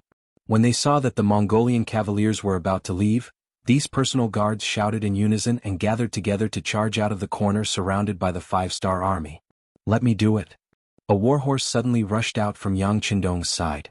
Needless to say, that tall figure and that deafening voice belonged to none other than Beta Persei. Speaking of which, Beta Persei also had the courage of 1,000 men. He had been by Yang Qindong's side for many years and could receive pointers at any time. When it came to individual combat power, even in the 5-star army, there were few who could match him. Usually he had to protect the safety of the 6th young master, so he did not have many chances to go to the battlefield. Now that the situation was set, he was itching to fight. When he saw that there were a dozen enemy cavaliers who wanted to escape, he did not hold back and immediately rode his horse away. The dozen Mongolian cavaliers were unusually fierce as they protected Akim and destroyed the path that the 5-star army had blocked. They formed a large force and charged out of the battlefield. To be able to become Akim's personal guards, their skills were naturally not bad. Although they did not create the 18 shadow guards or the 12 protectors, they were all strong men who could fight against 10 or even dozens of people. If they gathered their strength together, normal 5-star army soldiers would not be able to block them. This could be seen from the fact that they had only lost 4 people even though they had injured more than a dozen 5-star army cavaliers along the way. And just when they had already charged through a few blockade lines and were about to break out of the encirclement and escape, a war horse and a tall figure blocked their path. Without any warning, the person rushed in front of them and raised his saber to slash down. Waves of great force crashed into the sabers of the Mongolian personal guards, and a great pressure came from their arms. Cling cling clang clang clang clang clang clang. It was as if he had entered a realm where no one could stop him. Block block chop lift sweep press. All sorts of attacks were displayed by Yang Er on horseback. His movements were quick and steady, and he suppressed the Mongolian cavaliers who seemed to be unstoppable a moment ago to the point that they were forced to retreat. Fall. The saber slashed down fiercely and hit the chest of a Mongolian cavalier. The great force caused the cavalier's saber to break, and the blade was also wedged into the cavalier's sternum. The cavalier fell off his horse. "Get down from your horses." Once the saber was pulled out from the chest of a Mongolian cavalier, it was raised and flicked, and it hit another Mongolian cavalier who was charging at him. After the saber sliced through the cavalier's arm, another Mongolian cavalier cried out in pain and fell off his horse. Get down all of you." The man and horse quickly weaved through the Mongolian cavaliers. His saber was like a nimble snake, and the Mongolian cavaliers around him were either cut down, flicked, or pressed down from their horses. No one was able to withstand a single blow from him. 6th young master, second brother's strength has increased again. When the captain of the first team, Chiu Vi, saw this scene, he could not help but sigh in amazement. At the same time he was eager to give it a try. Even though he could not compare to Beta Persei's position in Yang Qindong's eyes, because he was close to him, he had received a lot of pointers. He really wanted to go up and see how strong he was. Beta Persei is a person who is willing to work hard. Let's see, these people might not be enough for him to kill alone. Yang Qindong's gaze was like a torch, and he spoke with the gaze of a grandmaster. As the saying went, once an expert made a move, the truth would be revealed. Even though Beta Persei's strength was much weaker than his, normal Mongolian cavaliers could no longer stop him. Since Yang Qindong had said this, Chiu Vi could only suppress the thought of going up to help Beta Persei. Then he stared at the battlefield with his eyes wide open. He wanted to learn how Beta Persei fought. Many times, watching a battle between experts was also an experience of enlightenment, and it was also a rare opportunity. In the battlefield, Beta Persei killed more than 10 Mongolian cavaliers in a short period of time, and finally faced off against General Akhmu. As the great general of Siberia, Khan Hurahin, Akhmu did not rely on flattery to get to his position. He was a person with real instincts. Before he met the five-star army. No. It should be said that before he fell into the trap tonight, Akhmu was very arrogant. In his eyes, the Han people were as weak as sheep. They were not even as weak as the Russians who dared to resist them from time to time. Since the five-star army was mainly made up of Han people, there was no such thing as being strong or powerful. As long as he arrived with the army, one charge would be enough to scare the opponent. Then, it would be the autumn wind sweeping away the fallen leaves, and the pursuit of the enemy would be a great victory. It was precisely because he thought that everything was too simple and too easy. When he found out that he was surrounded, Akhmu was shocked. He finally knew that the Han people he faced this time were different from the Han people in the past. They had some ability. However, this ability was nothing more than relying on schemes and trickery to win. If it was face to face, blade to blade, he was confident that he would be able to beat the crap out of these Han people. As a result, there was the scene of him leading the army to counterattack. Then the confidence in his heart was thrown away one by one. What did they mean that he accidentally fell into a trap? What did they mean that the Han people were weak and easy to bully? Right now, Akhmu only wanted to kill all those who had spread the news. If the Han people were easy to bully, then who was the one who beat him up? After failing time and time again, breaking through the bottom line of his heart, Akhmu no longer had the heart to fight against the five-star army. This was because he found that even if there were no schemes or traps, he would not be able to gain any advantage against the five-star army. The only difference was that the other party would have to pay a higher price. However, the result of the battle could not be changed. He would definitely lose and the Han people would win. If he could escape this time, Akhmu would definitely tell Great Khan Hulahin to retreat as far away as possible from the five-star army. The Han people were simply devils, executioners who killed without batting an eyelid. On the contrary, they were like clowns who did not know the immensity of heaven and earth. They were so ignorant, so arrogant, and so reckless. However, it was clearly too late for him to think of all this at this time. At this time, Akhmu was already a little scared. If it was possible, if he was not a great general, perhaps he would choose to surrender in order to survive. However, at this time he had no other choice.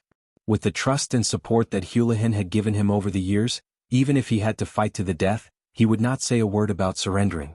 Yang Heir's chest heaved up and down as he went on a killing spree. After all, he had killed and injured more than a dozen people, so his physical strength was somewhat depleted. Even so, when facing Akhmu, he was still full of pride and said, "Seeing that you are still a general, I will give you a chance.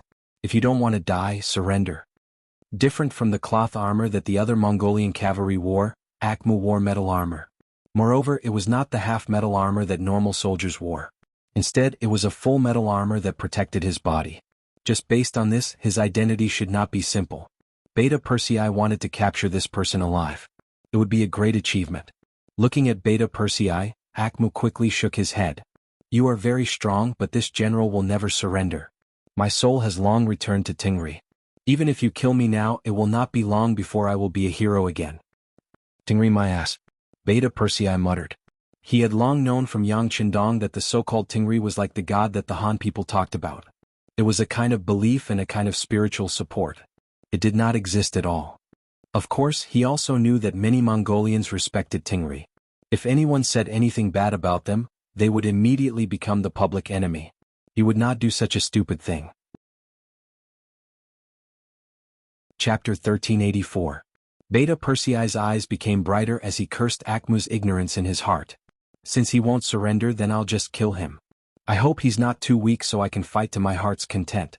Slowly raising his sword and arm, Beta Persei assumed a posture of a life-and-death battle. Similarly, Akhmu also raised his saber and raised it high up in the air. When their eyes met, the word "kill" came out of their mouths almost at the same time. Then the warhorses under both sides let out a neigh, and the two men quickly approached each other.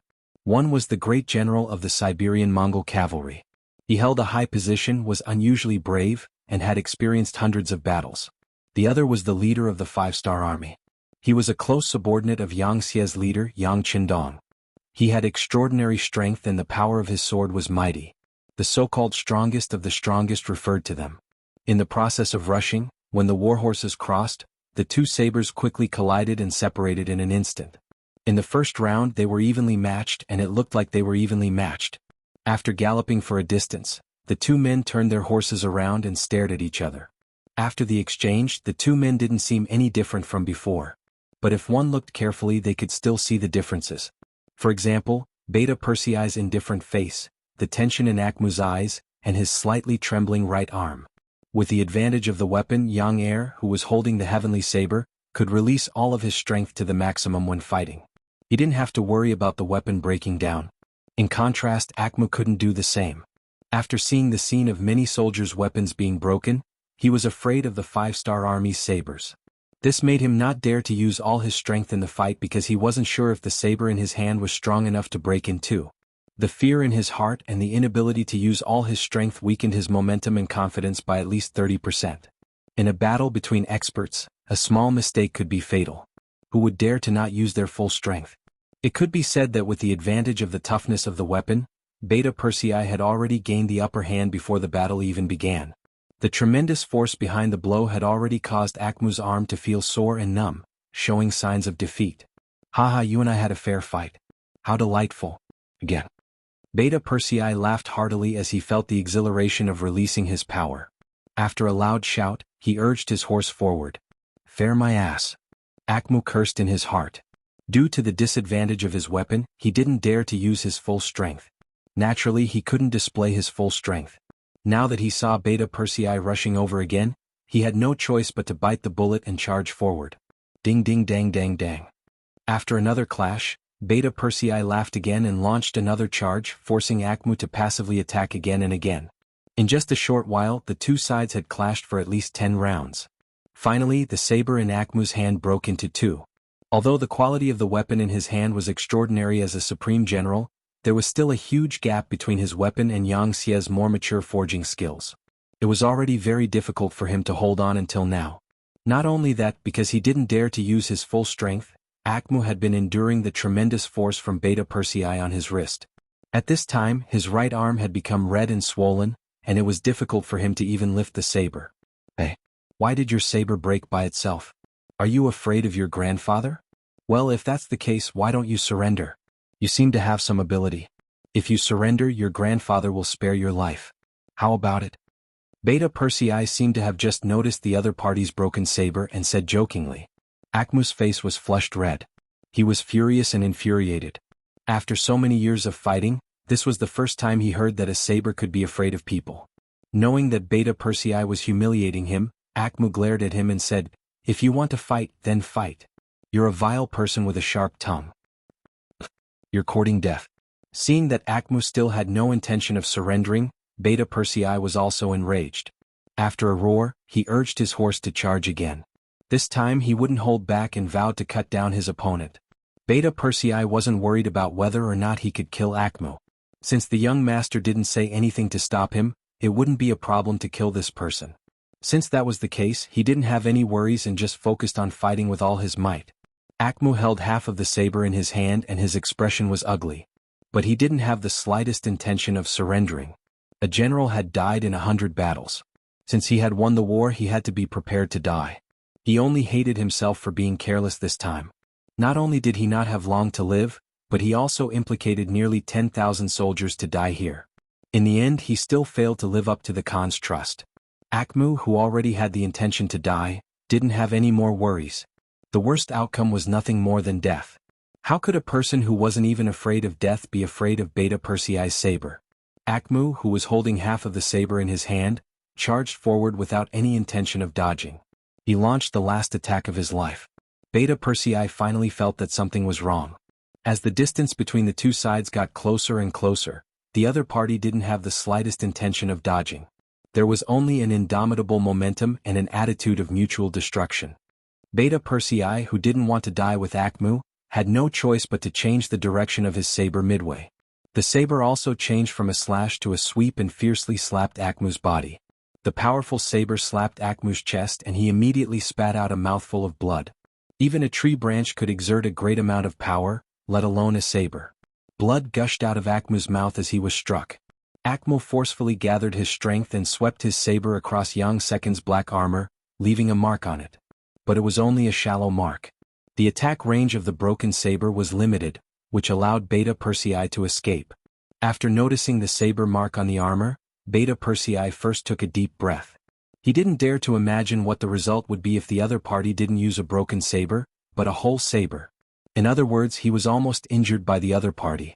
If he wanted to kill his own people, he had to kill them first. Beta Persei would not allow a defeated general to threaten him. After shouting angrily, he raised his saber and slashed back. This slash used almost 90% of his strength. Akmu, who had just swung his saber and used up all his strength, had a regretful expression on his face. He was so close to beheading the general of the 5-star army. Just as he was feeling regretful, he felt a cold wind coming from above his head. When he raised his head again, a sharp saber was falling towards his head. It was already dark. Although there were torches around, it was still difficult to see. Akmu only saw the shadow of a saber flash above his head, and then an indescribable pain attacked his whole body. After struggling for a while, Akmu's chest suddenly split open and blood gushed out. Then he lowered his head and saw that his body had been split in half. Akmu's nose twitched as he could no longer breathe in oxygen. His body trembled a few times before he fell off the horse and onto the ground, forever losing his consciousness and senses. Who? Beta Persei, who had killed Akmu, let out a long sigh. Reality told him that if he underestimated any opponent, he would have to pay a heavy price. If it wasn't for the fact that the other party was holding a broken blade, the one who would be lying on the ground right now would be him. With Akmu killed, the other Mongol soldiers who were lucky enough to survive were either killed or surrendered. Before the sun rose, the battle had already ended. Of the 8,000 Mongol cavalry that charged into the ambush, not a single one managed to escape. The battle on the main battlefield had already ended. Outside the Amuga River, the battle was still ongoing. When the 2,000 Mongol cavalry saw that the main force of the army had fallen into the 5-star army's trap, they turned around and fled. The previous scene had already told them that tonight's ambush had failed. It was not difficult for the 8,000 Mongol cavalry to not be able to escape. Since they had already lost, it was impossible for them to turn the situation around with just 2,000 people. Rather than continuing to die, they might as well escape and report this matter to the Khan. The 2,000 Mongol cavalry retreated. However, before they could run 5 miles, Nanlidi brought a Hechi who had come to report, and a group of cavalry to welcome them. While they were still far away, Nanlidi's voice rang out first. "Are the people in front our brothers? We are here to support you." Before the battle had even started, Hechi had been released by Akmu so that he could find Nanlidi and ask him to send troops together. He had purposely notified them a little later so that Akmu would not steal the credit from him. However, what he did not expect was that what awaited him was not credit but death. Of course, even if Akmu had notified Nanlidi in advance, he would have found all sorts of reasons to delay. The one in control of the army was not him, but Ba Daojiang and the 1st Division Commander Teimu. They led 4,000 troops and waited here for the chance to deal the final blow to the Mongol cavalry. When the flames in the camp soared into the sky, the 4,000 cavalry finally moved. They galloped all the way and killed any fish that fell into the net. The 2,000 Mongol cavalry that had escaped were unfortunately stopped by them. After losing contact with their commander, the 2,000 Mongol cavalry were defeated by a wave of 5-star army. The cavalry fled in all directions and rushed into the surrounding forest. With Tianyi and Lin Duo, even 40,000 cavalrymen would not be able to surround the entire area, let alone 4,000 cavalrymen. Ba Daojiang and Teimu could only watch as the scattered Mongolian soldiers escaped. They focused their attention on the main force of the Mongolian cavalry. Compared to the main battlefield, the battle on this side of the battlefield had already ended a step earlier. The final tally was that they had captured and killed around 1,600 cavalry. This meant that at least 400 Mongol cavalry had escaped during the night. When they reported this to Yang Qindong, he was not surprised. He only said, "The army should use the time to clean up the battlefield and rest. Tomorrow afternoon we will set off for Arching." Since they had already revealed their tracks and displayed their strength, in order to prevent Hurahin from escaping with the army, they had to speed up their march. Even so, Yang Qindong did not have the confidence to kill all the enemies. This was caused by the environment. The Far East region was filled with forests, lakes, and mountains. If someone wanted to hide in such an area, finding them would be as difficult as finding a needle in a haystack. Chapter 1385. Arching City. 3 days later, when Khagan Hulahin was still waiting for good news from General Akmu, an unexpected piece of news was delivered to him. When the cavalry who had escaped from the front lines knelt down in front of him and described the situation at the front lines, Houlihan felt the sky darken and he almost fainted. Akmu had actually been defeated. Not only that, but his own life and death were unknown. Of the 10,000 Mongolian cavalry under him, less than 400 had returned. This result was completely out of Houlihan's expectations. Since the 5-star army only had 10,000 people, even if they could not win, they should be able to retreat safely. They were the Mongolian cavalry, a race that had grown up on horseback. Compared to the Hans who were not good at riding, they had a natural advantage. In fact, many times on the battlefield they looked down on their Hans opponents. Houlihan fainted.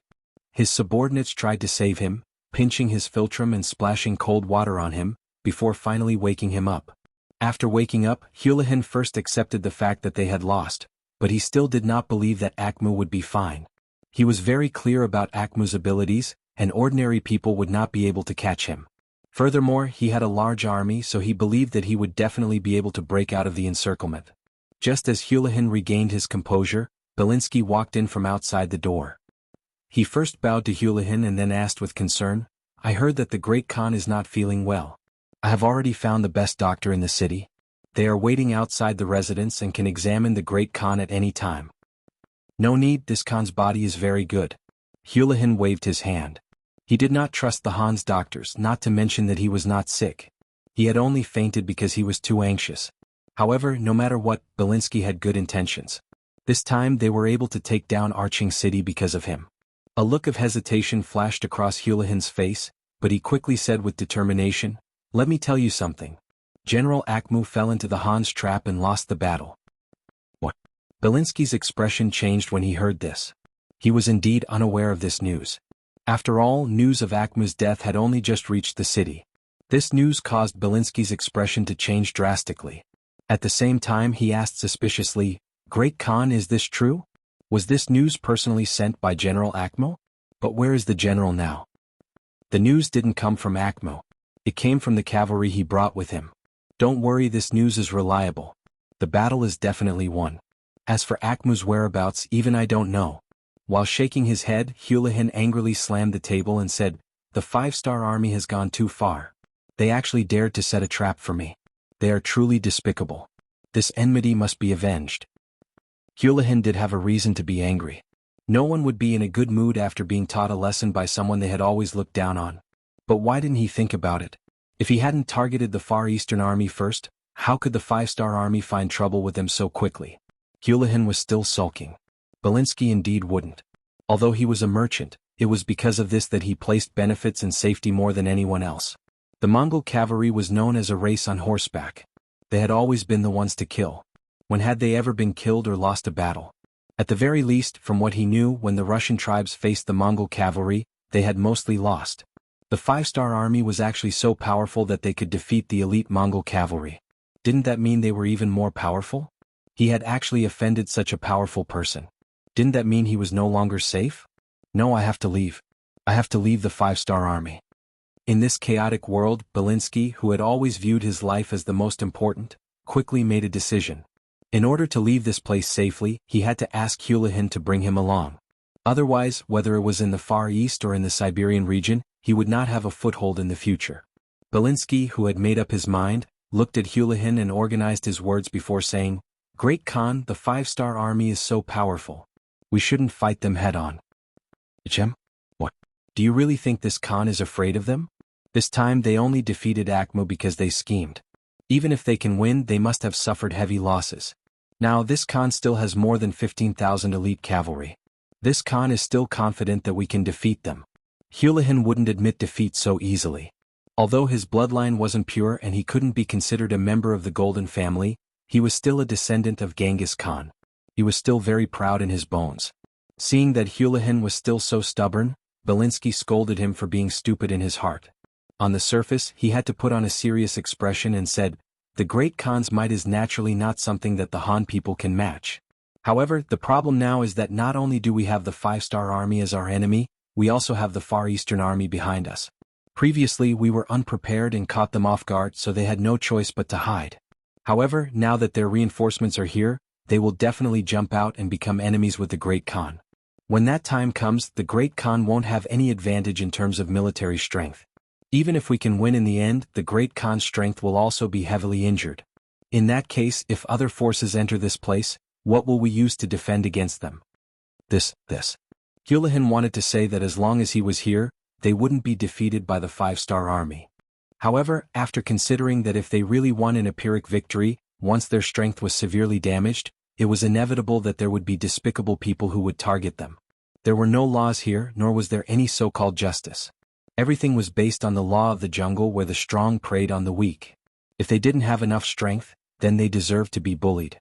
Houlihan wouldn't watch his strength be damaged and be looked down upon by others. If that was the case, what was the use of occupying Arching? Thinking of this, his thoughts of fighting to the death with the five-star army couldn't help but waver. Seeing that Houlihan didn't say anything, Belinsky knew that his suggestion was effective. He immediately followed up, "Great Khan, the Han people have a saying, where there is life there is hope. As long as the Great Khan is still here, this one is still here. If you and I work together, I will provide the money and you will provide the manpower. The Han people also have a saying, it's never too late for a gentleman to take revenge. Today the five-star army made us suffer. Let's remember this first. We will get our revenge sooner or later." As Belinsky consoled him, he also repeated his own importance. In the end, he was telling Houlihan that he was very important and that he had to bring him along when he left. Houlihan, who didn't think too much, didn't know what Belinsky was thinking. He was only considering whether Belinsky's words were correct. Just like how Belinsky valued his own life, Belinsky naturally didn't want to die.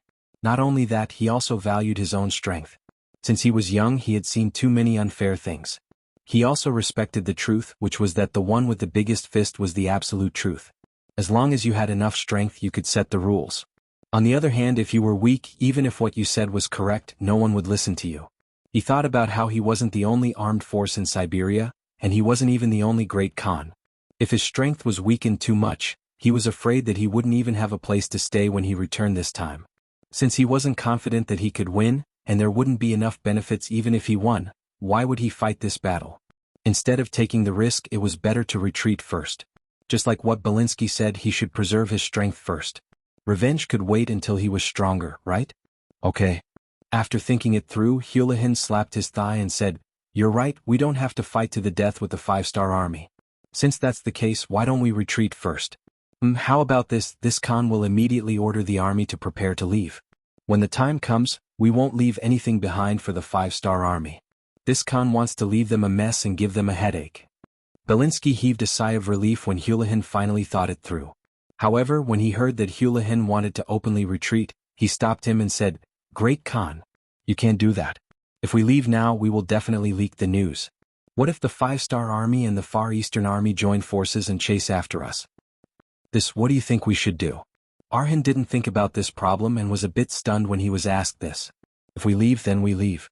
In the past, when we retreated from a place, it was always like this. With a big order, the army would move out and grab everything that they could see and use. Why did they have to do something so complicated this time? Arhan was confused, so Belinsky knew that he had to explain some things to him. "Great Khan, the current situation is like this. We just lost to the five-star army. Once the news leaks out, the morale of the army will definitely fall. If the hidden Far Eastern army also knows about this, they will take advantage of the situation and come out. What can we do? If they join forces with the five-star army and attack us from two sides, even if we can leave, we will have to pay a price. Even if we leave, we can only leave quietly. Before we leave, we can also remove some unstable factors in the army." Unstable factors. Houlihan didn't understand what the other party was talking about. Chapter 1386. Belinsky sighed in his heart. This Houlihan might be good at fighting and killing, but when it came to scheming and plotting, he was a far cry from that. It was probably because there was no one else in the Mongolian army that he was able to get the position. "Great Khan, Tang Xing is a surrendered general, but he has not truly joined us. Before, it was only because we captured his tribesmen and forced him to join us. Now that he's with his clansmen, no one knows if he'll really listen to us. People like him are unstable elements in the army. Since that's the case, why don't we leave him here and let him lead the troops to deal with the Far Eastern army?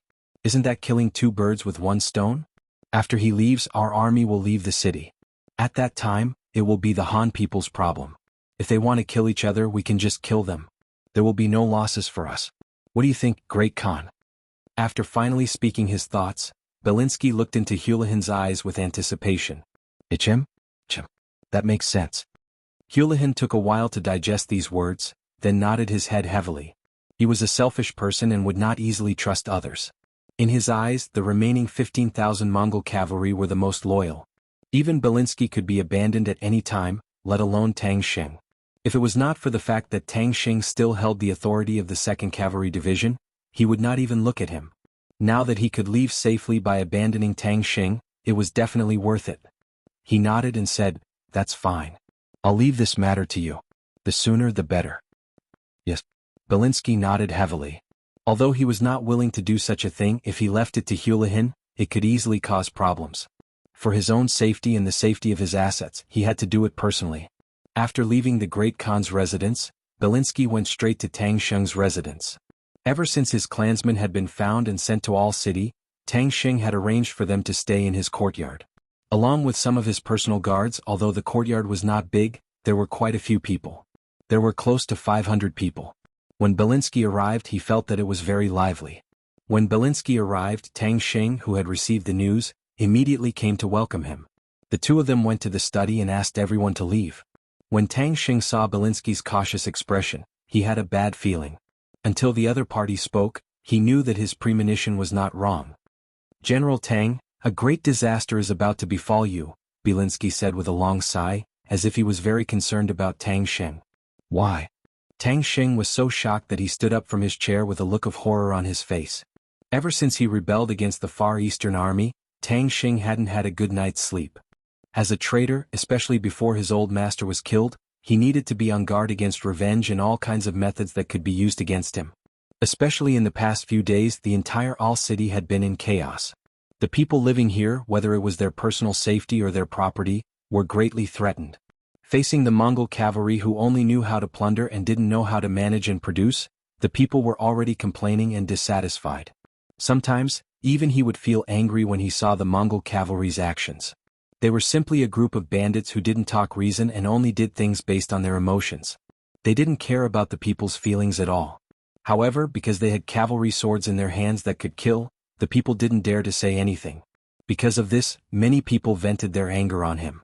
Even though he also held a certain amount of military power, the people weren't bold enough to attack his residence, and no one dared to truly make a move against him. However, when he walked on the streets, he could still feel the unconcealed anger of the people when they looked at him with gazes.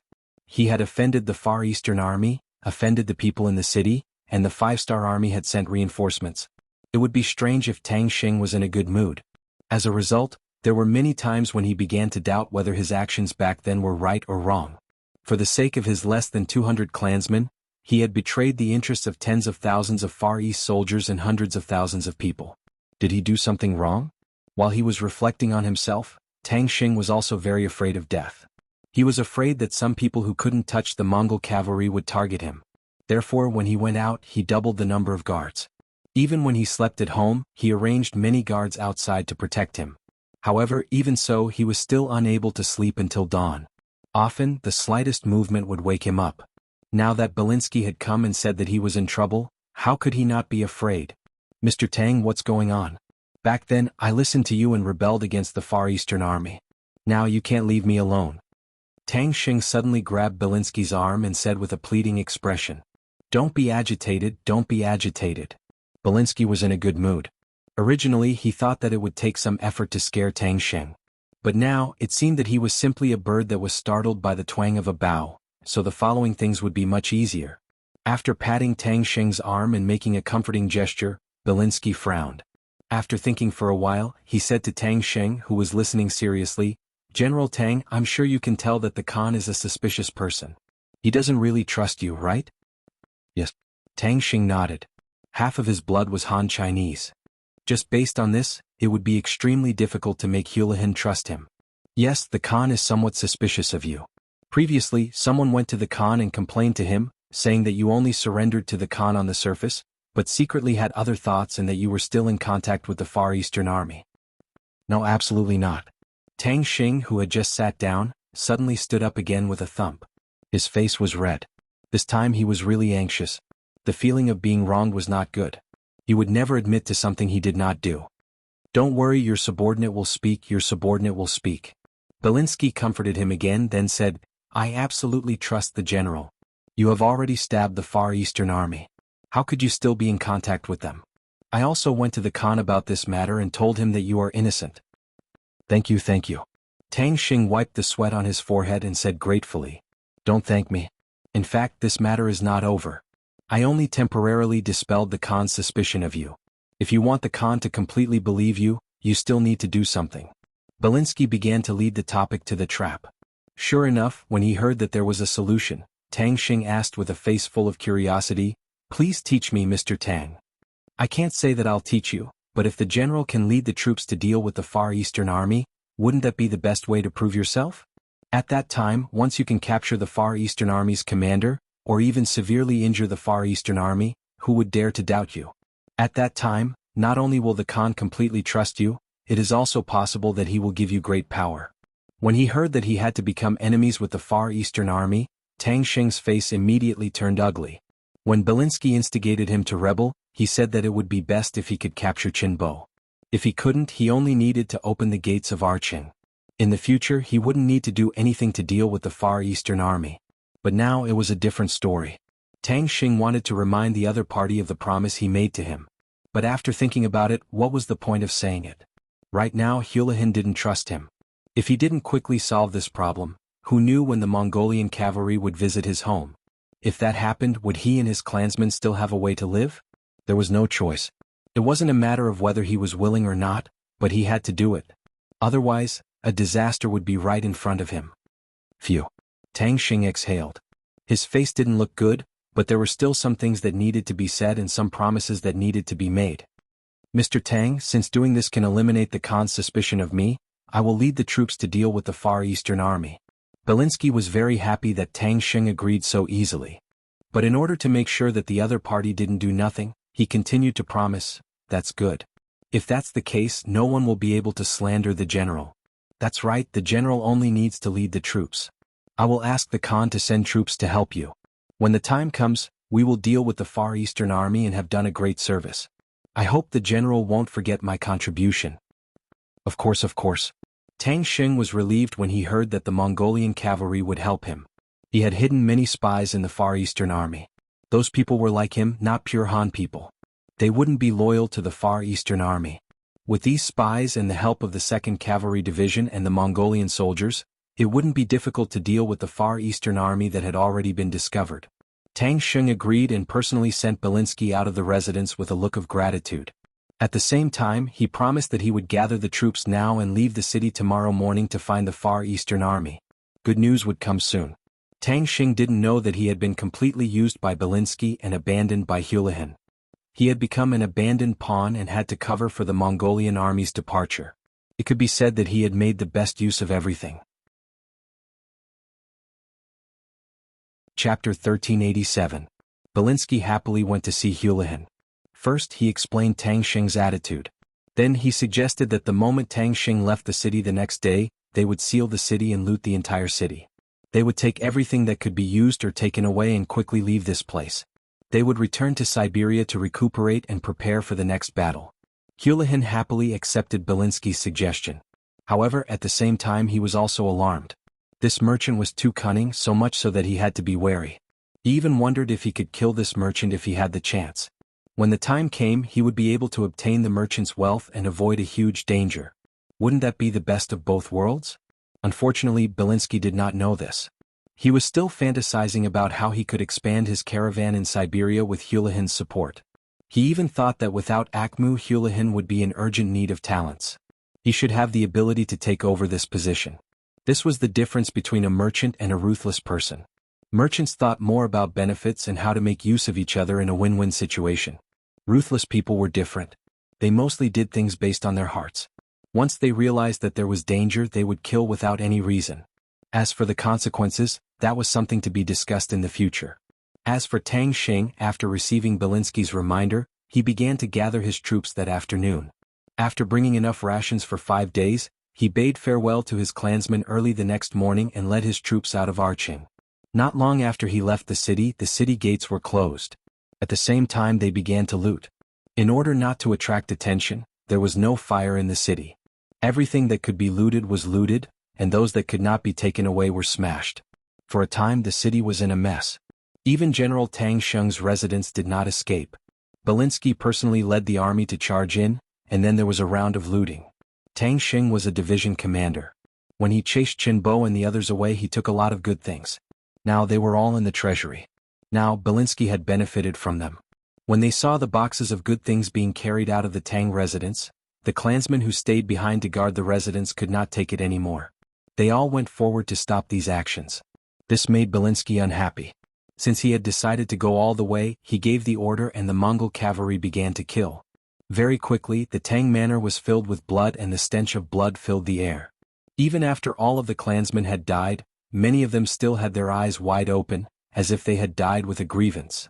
They really couldn't imagine that the person who came to the residence yesterday and was sent away by Tang Sheng with endless gratitude would suddenly reveal killing intent today and kill all of them. What exactly was going on? The chaos in all city also affected the intelligence personnel of the 5-star army in the city. However, because some of them were dressed like beggars and had no money, they did not attract the attention of the Mongolian soldiers.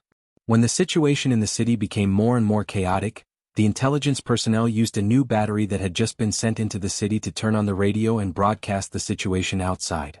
At this moment, Yang Qindong was leading his army towards Arqing. At this time, the number of troops had reached nearly 20,000. Apart from the 10,000 soldiers, there were also many Mongol captives as well as many Russian clansmen nearby. 3 battles, 3 victories, and Yang Qindong used his actions to prove the strength of the 5-star army. He also attracted the respect of some hot-blooded Russians like Nikolaev. They had even expressed their desire to join the 5-star army. Once they entered Arqing, they would be able to achieve their wish. This was Yang Qindong. No matter what the situation was, he could always make the troops grow like a snowball. In the end, they would become a colossus that would strike fear into the bones of all his opponents. As the army was advancing, the intelligence report from Arqing was sent over. When the telegram was sent to Yang Qindong, his first thought was that the enemy was about to run. Tell Commander Tianhu to come over immediately. The target had been exposed, so it was time to start a fire. Under the constant cooling, Qinbo fell into a deep sleep once again. This time it was different from the past. Qinbo had really fallen asleep. His breathing was steady, and his body's vital signs were also constantly recovering. It was only a matter of time before his body fully recovered. As for the military matters of the Far Eastern Army, before Qinbo fell asleep, he gave all the power to Commander Dai Qua. As the person who followed Yang Qindong to the Far East, Dai Qua had seen the strength of the 5-star army. His loyalty to Yang Qindong was not something that the other commanders could compare to. Qinbo was relieved to give the power to this person. After Dai Qua obtained the military power, the first thing he did was to take out the tiger talisman that Qinbo gave him. He sent someone to inform the 3rd Cavalry Division and the 5th Cavalry Division. He also allowed Commander Kong He to return to the army and lead the 2nd Cavalry Division to gather at the military headquarters. Even if there are unstable elements in the army, it should only be a small part. It is time to expose them. Commander Dai Qua waved his hand and gave such a military order. There was nothing to be afraid of if there were pustules in the body. What was scary was that they did not dare to squeeze them out. Doing so would only make the problem worse. Since the 6th young master had already arrived with the army, even if these people jumped out, they would not be able to do anything. What was there to be afraid of? Out of his absolute trust in Yang Qindong, Dai Qua let the army assemble without worry. He wanted to see who would jump out and who would court death. At the same time, he also sent a report to Yang Qindong, informing him that the Far Eastern Army was not very stable and asking for reinforcements. Yang Qindong had thought a lot about the problem of the Far Eastern Army on the way here. Considering that he was entering alone, in order to expand the army, the political review of the source of soldiers was not so strict. As a result, there were all kinds of people mixed in. This was something he could understand. But understanding was not giving in. They ate his food and took his salary, but they wanted to rebel against his master. If he did not punish them well, where would the justice be? He handed over the task of getting rid of the traitors to Beta Persei and allocated 1,000 men from the 2nd Battalion of the Black Cavalry and 2,000 men from the 1st Cavalry Army. He wanted to deal with the unstable elements in the army with a thunderous force. Since he came to the Far East, a fortress like the first city would definitely be built here. After Beta Persei received the order, he quickly left with the army after Tianhu left. Yang Qindong led the rest of the army straight to Arqing. It was already chaotic there. The earlier they arrived, the earlier they could end the chaos there. After Dai Kor received Yang Qindong's reply, he was full of confidence. The stage had been set up, and the next step was to see how those people with bad intentions would act. Tang Sheng brought more than 8,000 men from the Far Eastern Army's 4th Cavalry Division to the military forest where Qin Bo was. What made people speechless was that this army was still wearing the military uniform of the 5-star army. This was also a helpless move. Although they surrendered to the Mongolian army with their division commander, the other party was too poor. They were so poor that they did not have any uniform at all. They had no choice but to gather here wearing the old military uniform. Wearing the military uniform of the 5-star army, they were now going to fight the 5-star army. The sarcasm was very obvious. The direct experience was that the morale of the soldiers of the 4th Cavalry Division was very low. Most of the soldiers' faces flashed with confusion. Not everyone was as ungrateful as Tang Sheng. These soldiers were all from poor families, and many of them were Russian men who had been bullied by the Mongolian cavalry. It was Qin Bo who had built Al City after arriving in the Far Eastern region. He gave them food to eat so that they would not starve to death and did not have to worry about their safety. Although Qin Bo didn't bring the families of these soldiers to Al City for the sake of the overall stability of the situation, causing them to have a lot of worries in the future. However, their monthly wages were not little and they were never late. With this money they could buy some things in the city to support their own tribes. This was already something that made them feel very proud. Many warriors were still thinking that when the boys in their tribes grew up to be men, they would bring them to Al City to join the army, so that they could better support their tribes. However, they did not expect Tang Sheng to betray them. When they received the news, many of the soldiers could not understand, and no one was willing to rebel with him. However, it was at this time that Tang Sheng stood up, saying that once they and the Mongolian army took over Al City, they could bring their tribes into the city and live a good life together. It was because of this that the soldiers were appeased, and they had no choice but to stand together with their enemies, the Mongolian cavalry. Tang Sheng had indeed kept his promise. After successfully chasing Qin Bo out of Al City, he agreed to let the soldiers bring their tribes into the city. However, what no one expected was that the current Arching was no longer the Arching of the past. The city had long since fallen under the control of the Mongol army. The series of measures that General Qin Bo had set for the citizens had all disappeared, and no one followed them. There were many smashing, killing, robbing and pillaging within the city, and sometimes it was even more chaotic than outside. Under such circumstances, who would bring their own tribes into the city? Wouldn't that be like sending sheep into a tiger's den? It was also at this time that Tang Sheng stood up again, saying that the chaos would end soon. As long as the Mongols weren't stupid, Al City would return to peace. Everyone just needed to wait patiently, and Al City would become a true refuge for everyone. In order for this day to come sooner, they needed to eliminate the Far East Army first. They had to get rid of this big problem first. It was under such circumstances that the 4th Cavalry Division left Al City, following Tang Sheng to 50 miles north of the city. They acted as if they were going to attack the Far Eastern Army headquarters. Tang Sheng, who had just arrived, met up with the Mongol commander Uru, and learned that the Far East Army, which had been hidden for many days, was gathering here. Uru welcomed Tang Sheng's arrival very much. There were only 2,000 Mongolian cavalry here. Although they felt that their fighting strength was not bad, the Far Eastern Army was said to have tens of thousands of soldiers. In terms of numbers, the difference was still too great. Chapter 1388. Tang Sheng's arrival was not just a matter of increasing the number of soldiers by nearly 10,000. This person was once a division commander of the Far East Army and had many old friends in the army. If this matter was handled well, turning an enemy into a friend, how much help would he gain? General Tang, we will launch the attack tomorrow. When the time comes, both sides will be at the foot of the mountain. I hope that the general can use his glib tongue to gain merit before the battle. At that time, I will truthfully report everything I see to the Khan. Ulu said with a fake smile on his face. He was reminding and also warning Tang Sheng that tomorrow's battle was very important and that he must do his best. Your praise will also be known to the Khan. You must not miss such an opportunity to gain merit. Yes, this general understands. Tang Sheng cupped his fists and said with a very humble attitude. Although the other party was not as good as him in terms of numbers, the other party was a Mongolian general. In comparison, he was far inferior. He had no choice but to flatter the other party. Ulu left the tent, leaving Tang Sheng behind to think about some information about the officers of the Far Eastern Army. If he wanted to persuade those people before the battle, he had to do some homework in advance. This battle would also determine his position in Hulahan's heart. He did not dare to be careless in the slightest. Of course, if he knew that Hulahan had already abandoned him and fled, and that his mansion in All City had long been robbed by the people he trusted, Belinsky, and the people he regarded as his life had also been killed, he probably would not have such thoughts now. At the same time, in the headquarters of the Far Eastern Army in the mountains, Dai Qua also contacted Beta Persei's reinforcements who had arrived at the periphery. When he knew that Beta Persei was already outside the mountains with 4,000 cavalry and could appear at any time, Dai Qua's heart was greatly relieved. He also began to look forward to the arrival of dawn. He wanted to see how many disloyal people there were in the army. He could take advantage of this opportunity to take them all down. The night would eventually pass. On the morning of the second day, both armies began to gather outside their respective tents as if they had discussed it beforehand. Both sides had their own thoughts, but with the same goal. They did not fight to the death right from the start.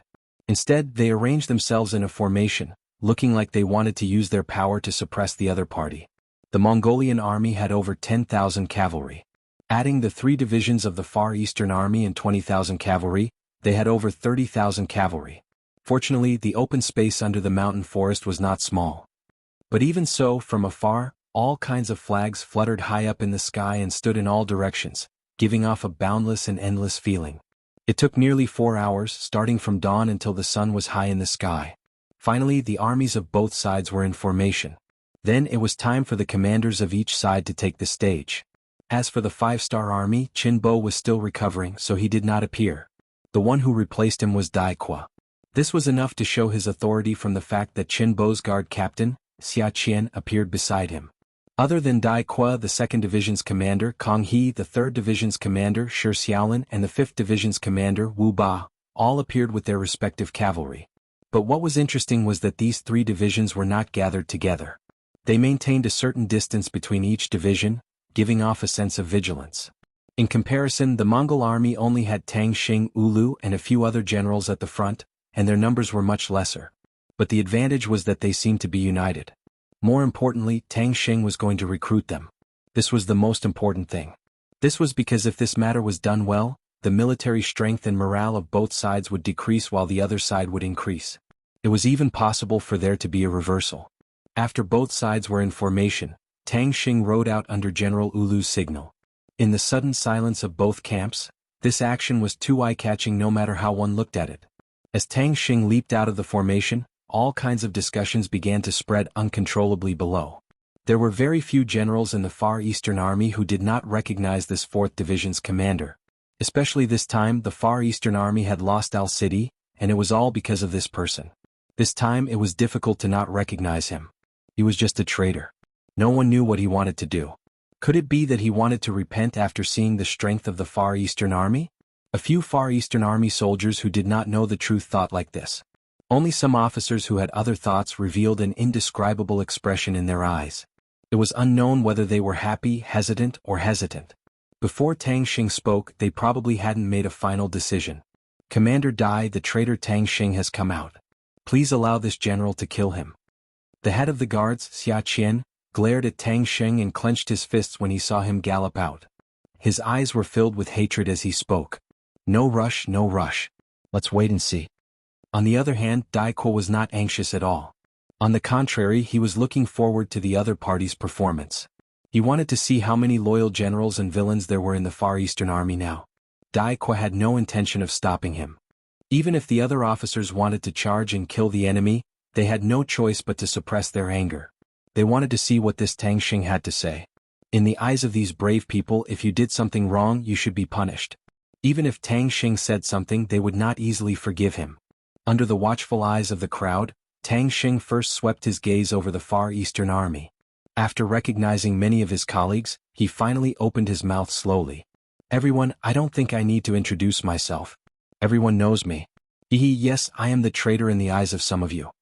Just like that, Tang Xing's actions caused another round of discussion to erupt from the 2 great formations. Everyone was discussing. They had never seen such a shameless person. He actually admitted that he was a traitor. Without waiting for the discussion to continue fermenting, Tang Xing shouted again. But I want to say now, I am not a traitor. I am loyal to my tribe. Half of my blood is Mongol. The reason why I led the Mongol army into Arching was to protect my tribe and continue to reproduce. What's wrong with that? Tang Xing was almost shouting when he asked, "What's wrong?" After saying this, his face became a little ferocious. Is it wrong to think for my tribe? If that's the case, what's the point of being born? If I can't even protect my own family, how can I be a man? How can I be a man? Hearing this, many of the soldiers sucked in a breath of cold air. These words could be said to be heart-wrenching. In ancient times, many soldiers rushed to the battlefield and shouted the slogan to be loyal to the king, to the country. But was this really the case?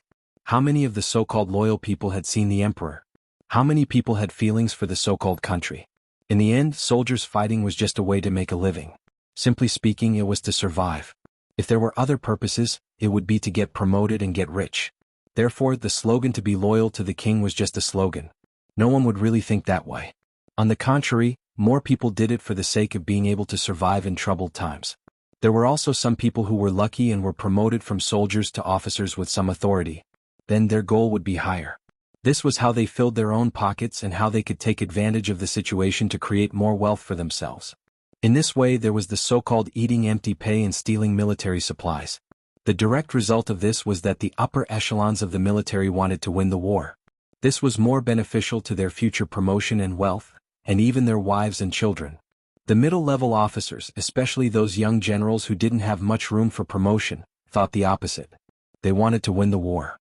In this way, the matter of them moving public funds would be impossible to investigate, along with the defeat and the death of some people. They could even take advantage of this opportunity to eat more empty pay and get some empty pay. As for the soldiers at the bottom, they were only following orders. If the situation was to their advantage, they would rush up and fight to see if there was a chance to obtain any benefits. On the other hand, once the situation was unfavorable, they would just turn around and run. Staying alive was the most important thing. As for whether or not they won the war, what did it have to do with them? Or rather, there wouldn't be any change in the future. If that was the case, why should they risk their lives? These were some of the true portrayals of the military. Then, could such an army win the war? Without faith, without spiritual support, and without even daring to have hope, could an army expand and unleash their potential? The answer was obviously yes. It was also because of this that Tang Xing didn't feel any shame for his rebellion. On the contrary, he could still speak frankly in front of everyone without a change in expression. This wasn't because he was thick-skinned, but because his thoughts and perspective were different. After Tang Xing shouted out what was wrong, his gaze swept across the Far Eastern army. Then he began to call out names. Commander Chiwu, as far as I know, your tribe is also outside of all city. Once winter comes, they have to face the pressure of the wind and snow. May I ask, what can you do for them? If you can't, what's the point of being a commander? Vice Commander Zhang Hai, your situation is the same. Let me ask you, how do you feel at ease? Battalion Commander Li Dei, I heard that 3 of your tribesmen have already frozen to death in the heavy snow this winter. Don't tell me you want to continue with the 4th and 5th? Tang Xing was calling out names. It wasn't targeted at a specific division. It was completely random. He would call out the name of whoever he saw. There were people in a few divisions who were called out. Chapter 1389. All the officers who were called out lowered their heads, proving that Tang Xing was right, proving that they were having a complicated struggle in their hearts. These people were the unstable elements in the Far Eastern Army. They were the internal problems that Commander Qinbo was worried about. After Arching was taken down, he did not immediately launch a counterattack. Instead, he split up the army and hid them. He was afraid that the problem would be too big. Now, after hearing Tang Xing's words, many people had been bewitched to the point that they were ready to make a move. This was especially so for some of the officers who were called out. When they noticed the changes in the gazes of the people around them, they knew that there was no point in hiding anymore. Thus, they decided to stand out and walk towards the Mongolian camp where Tang Xing was. Some of them did not only bring a single officer, they also brought their brothers and soldiers with them as they walked towards the Mongol cavalry camp. Stop them. Xia Qian saw that the situation was about to turn bad and quickly shouted. At this moment, Kong He and the other 3 division commanders also looked over. They looked at Dai Qua, who was still riding on his horse calmly.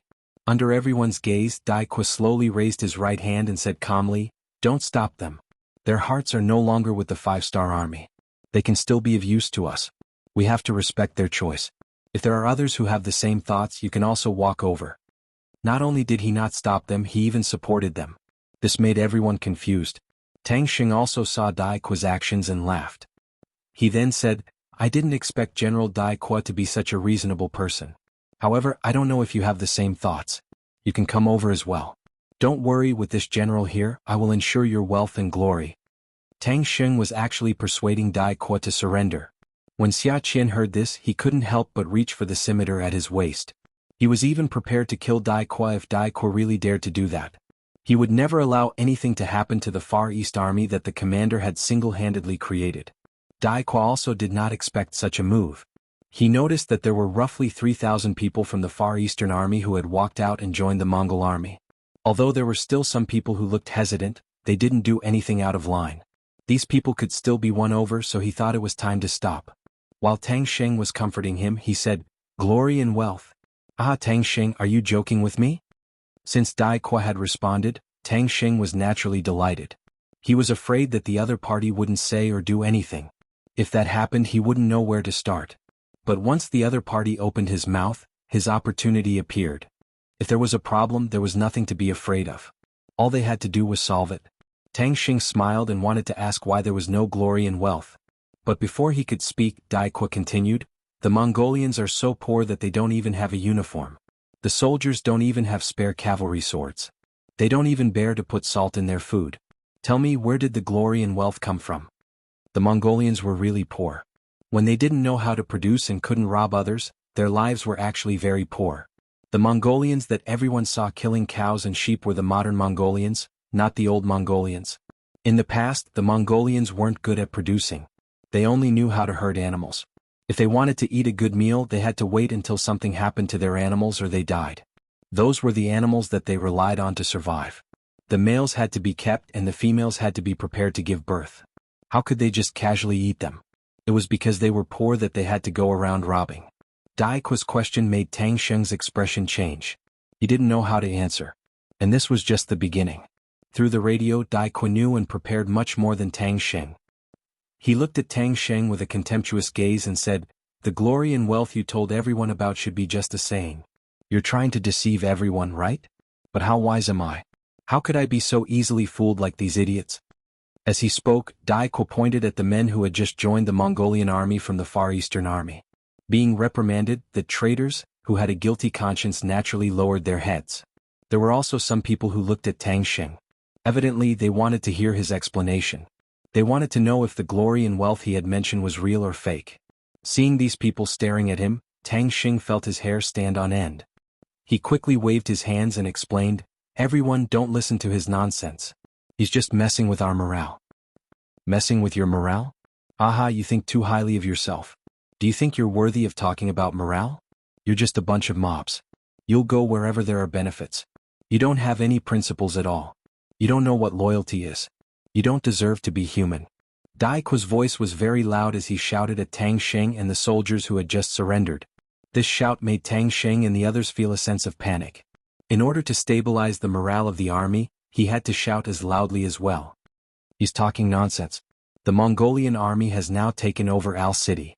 Everyone has seen the wealth and prosperity there with their own eyes. Yes, yes. Because of Tang Xing's words, the traitors who had been slightly shaken started to nod their heads again.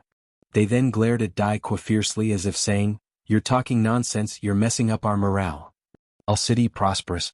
Haha, as if he had heard the funniest joke in the world, Dai Quo looked up to the sky and laughed. Although he was also a division commander in the Far Eastern Army, he had been traveling with Yang Qindong for a while and had conquered many territories. He had seen a lot and the prosperity of Al City was not worth mentioning in his eyes. Although he had not been to Chichen City, just the prosperity of the beginning city was many times better than Al City. After laughing for a while, Dai Quo seemed to have finished expressing the laughter in his heart.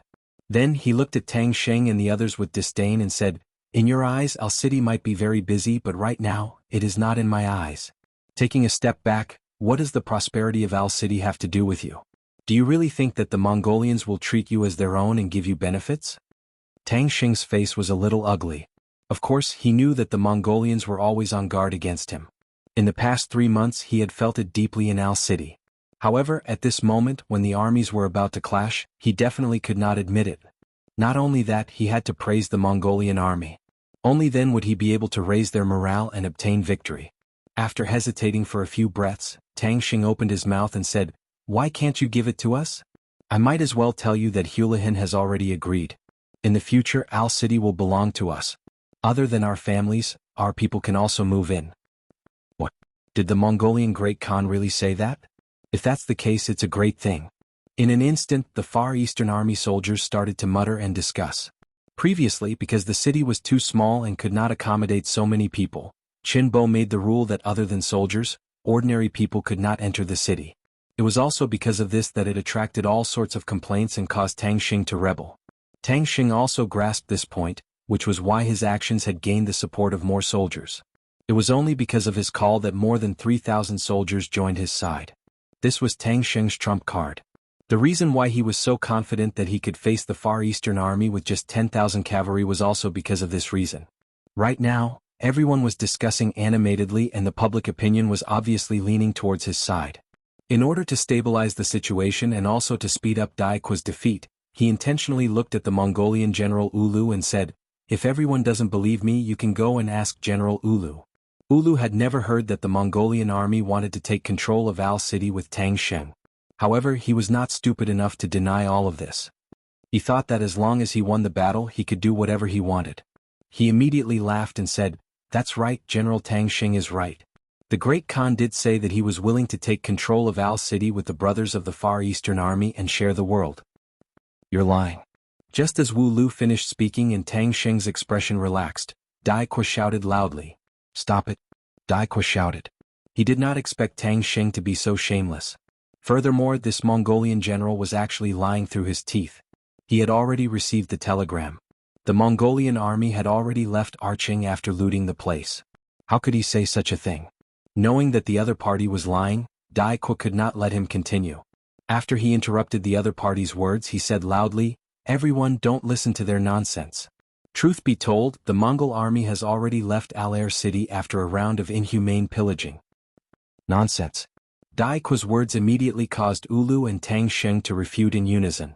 One of them was one of Hulahan's favorite generals, while the other was entrusted with an important task to deal with the Far Eastern Army. With such a status, how could he believe that Hu Lihan had already betrayed him? The two naturally did not believe it, but Dai Qua, who had received the news, laughed and said, "I knew you wouldn't believe it, but don't worry, there will be evidence in front of you soon. Come on, release the signal." Chapter 1390. The so-called signal was a dazzling firework. Although the effect was a little worse during the day, the loud noise and the scene of the explosion in the sky could still be clearly seen. After the firework was released, rumbling sounds could be heard from the ground. At the same time, a Mongol cavalry scout quickly came to General Ulu's side. "General, we've discovered the enemy. About 4,000 enemy cavalry suddenly appeared behind us. They're flying the 5-star Army's flag." An excellent scout would be able to quickly determine the number of enemies. Just from this point alone, this scout was qualified. However, he only came to report after the rumbling sounds of the war horses. It was too late, so he did not pass. "Bastard, why did you only report back now?" Wu Lu cursed angrily and lashed out with his horsewhip at the scout. The scout had a wronged expression on his face. He wanted to say that the enemy cavalry was completely covered in green leaves and could not be seen unless they were right in front of them. But at this moment he no longer had the chance to speak because behind them, the bright 5-starred flag that could not be ignored was already in sight. They had already arrived at the battlefield. When the scout came to report, the Mongol cavalry had already put up a basic resistance. However, when faced with the elite 1st Cavalry Army, how could these Mongol cavalry be a match for them? In just one charge, hundreds of corpses were thrown to the side. Just as they heard the sound of hooves, the 5-star army had already arrived in front of them. When they got closer, they could see that some of the war horses still had green leaves on them. Camouflage and infiltration was one of the training courses of the 5-star army. Furthermore, they already knew the location of the battle, so it was not difficult to enter the battlefield without being discovered. "Everyone listen to my orders, stop." Beta Persei's loud voice sounded out, and the Mongol cavalry immediately stopped. Their formation was neat and orderly, and it was obvious that they were well-trained elites. They did not make a sound, and other than the snorting of the horses, there was no other sound. They all waited for Beta Persei's next order. There was a kind of aura that made people admire him and fear him, not daring to look at him directly. For example, right now there was a person who had such an aura. His chest was straighter than ever and his footsteps were steady and sonorous. His gaze was clear and transparent, as if he could look straight into the depths of one's heart. In fact, whether it was a war or a fight between two people, the key to victory was one's mentality. When facing an enemy, he would have the absolute aura of a cat against a mouse. When he was the number one in the world, he would definitely crush his opponent. Then he would win. Although there were only 4,000 cavalry under Yang Er's command, they gave off a feeling that they were an invincible army with thousands of men and horses. They were both cavalry, but in comparison the Mongol cavalry was much weaker. This could be seen from the shock on the Mongol soldiers' faces. Without comparison there would be no harm. The five-star army's military formation was neat, and they were all dressed in the same uniform. Their sabers were of the same length and size, and under the sunlight they emitted waves of cold light. Even when he was riding on a horse, he was still riding horizontally and vertically, giving people a very shocking visual impression. The formation wasn't trained for nothing, and the effect was very obvious. Not only did it make the soldiers more self-disciplined, but it also made them better at following orders. Just their mental appearance alone gave people a lot of pressure. This. When more Mongol cavalrymen looked at the five-star army and didn't know how to describe their feelings, Ulu opened his mouth. "Everyone, don't be afraid. They only have 4,000 people. As long as we charge forward, victory will belong to us. Let's see who dares?" Beta Persei faced Ulu's shout, and after a loud shout, the 4,000 five-star army raised their sabers high, and a soul-shaking aura surged out. There were less than 2,000 Mongol cavalrymen left, and they were completely shocked by the aura of the five-star army. At this moment, they found that they didn't have the courage to take a step forward. As the commander of the army, Ulu naturally saw everything. Because of this, he cleverly didn't take a step forward. Instead, he looked at Tang Sheng and said, "General Tang, let's go together. As long as we can destroy these Han reinforcements, the main force of the Mongol cavalrymen will arrive soon. At that time, no one will be our opponent." Ulu wanted Tang Sheng and the others to charge first, and then he could sit back and reap the benefits. In his eyes, even 10 Far Eastern Army soldiers weren't as important as a Mongol soldier. Tang Sheng wasn't stupid. How could he not see Ulu's intention? However, he didn't dare to act rashly. Putting aside the fact that he had already witnessed the might of the five-star army when he sent reinforcements to the first city, there were still more than 20,000 soldiers of the Far East Army staring at him. Under the shout, Tang Sheng didn't move. Beta Persei saw everything inside. With his personality, since he had brought the army here, of course, he would kill to his heart's content. What Mongol army? What Far East army? He had never placed them in his eyes. They were just a bunch of mobs. As long as he wanted, the 4,000 warriors of the world's first cavalry army could kill all of them. However, he couldn't do this. Before he came, the young master had instructed that the construction of the Far East region needed people the most. A large number of young people. The people in front of him were all strong laborers. They were indispensable talents to build the city and consolidate the territory. If he killed them, who would build the city and who would repair the roads? In order to complete the task given by Yang Qindong, it was impossible to kill a lot of people. However, he could still kill a chicken to show respect. He had to do it. Some people were like this. If you didn't kill them, they wouldn't know fear. However, before he took action, Beta Persei still needed to do something. This was very important to destroy the enemy's morale, establish the final victory, and even unify their hearts. "Come, bring them here." Beta Persei didn't give the order to attack immediately. Instead, he shouted to bring people. Soon, the five-star army soldiers escorted 2 men to the battlefield. They arrived in front of the open space between the 2 camps. Of the 2 people, one was a skinny man wearing a Mongol army uniform, and the other was a middle-aged man who looked to be in his 40s. Both of their faces were pale, and they were trembling with fear. As soon as the 2 of them were brought out, there were 2 loud shouts from the battlefield. "Tuobashir? Li Hui." The one called Tuobashir was the Mongol soldier. He had another identity, which was General Ulu's personal guard. Previously, he didn't follow the army out of the city because he wasn't feeling well. Instead, he stayed in All City. The one called Li Hui was Tang Sheng's clansman. When the Tang residence's treasures were stolen and his clansmen were killed, Li Hui wasn't in the residence, so he escaped death. These 2 people, because of their special identities, were targeted by Yang Xie's intelligence personnel in All City. They were captured alive and sent out of the city. Last night, Yang Er had already sent someone to pick up the 2 of them. What he wanted was to use their mouths to tell the truth. He wanted Ulu and Tang Sheng to see what kind of person the great Khan Hulahin, whom they served, was. Wu Lu and Tang Xing were naturally the ones who shouted. It was just their instinct to shout out loud. In contrast, after the two people who were called saw their respective masters, their tears uncontrollably flowed out. When a person brushed past death and saw their loved ones, they would definitely reveal their true feelings. General, young clan leader, it's all gone, it's all gone. Tuoba Shi and Li Hui didn't wait for anyone to ask. With tears and snot, they recounted everything that had happened in Al City and what had happened to their family.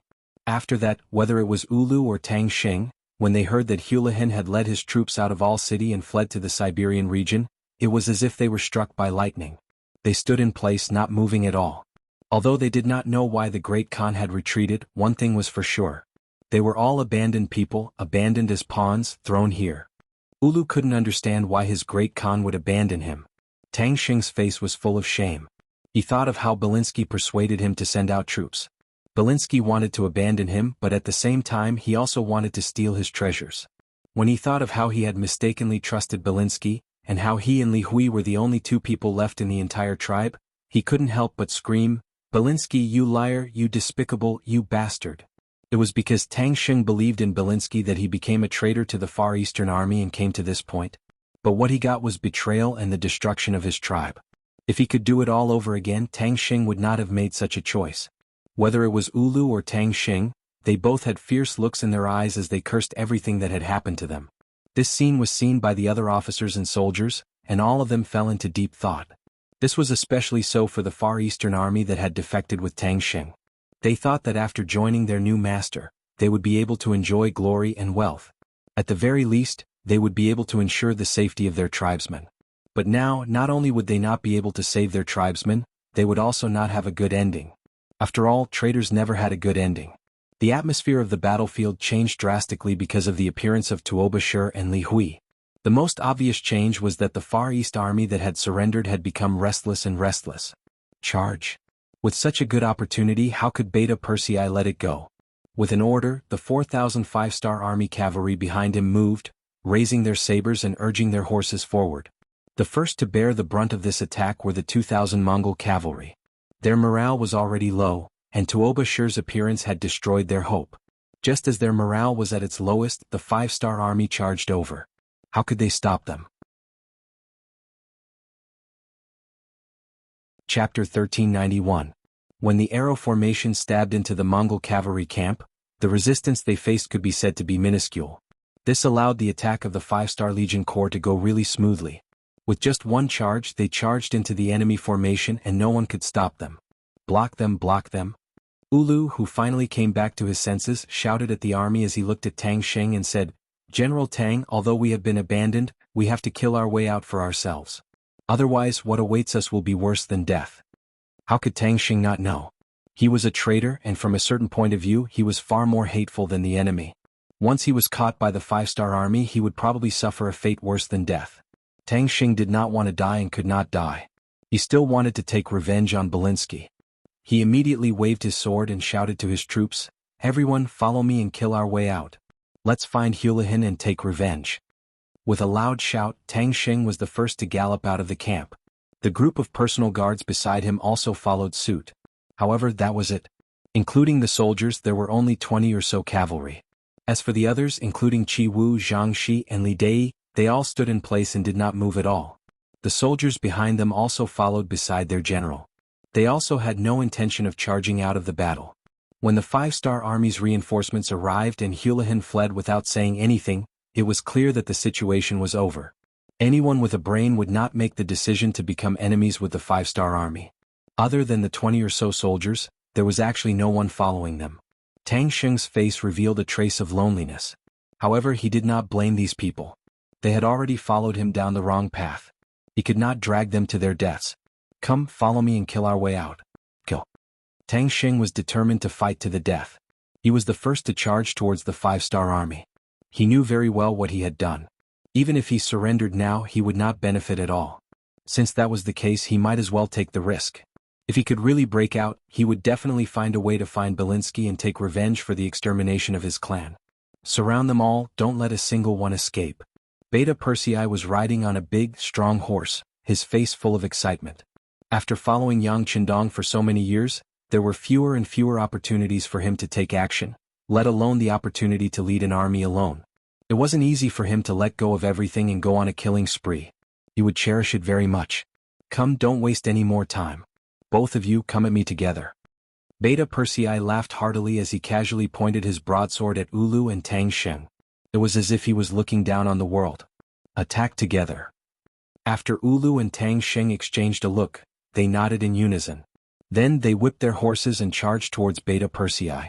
This was their only chance. With 2 against 1, their chances of winning were still very high. As long as they could capture this general, they would be able to force their way out of the encirclement.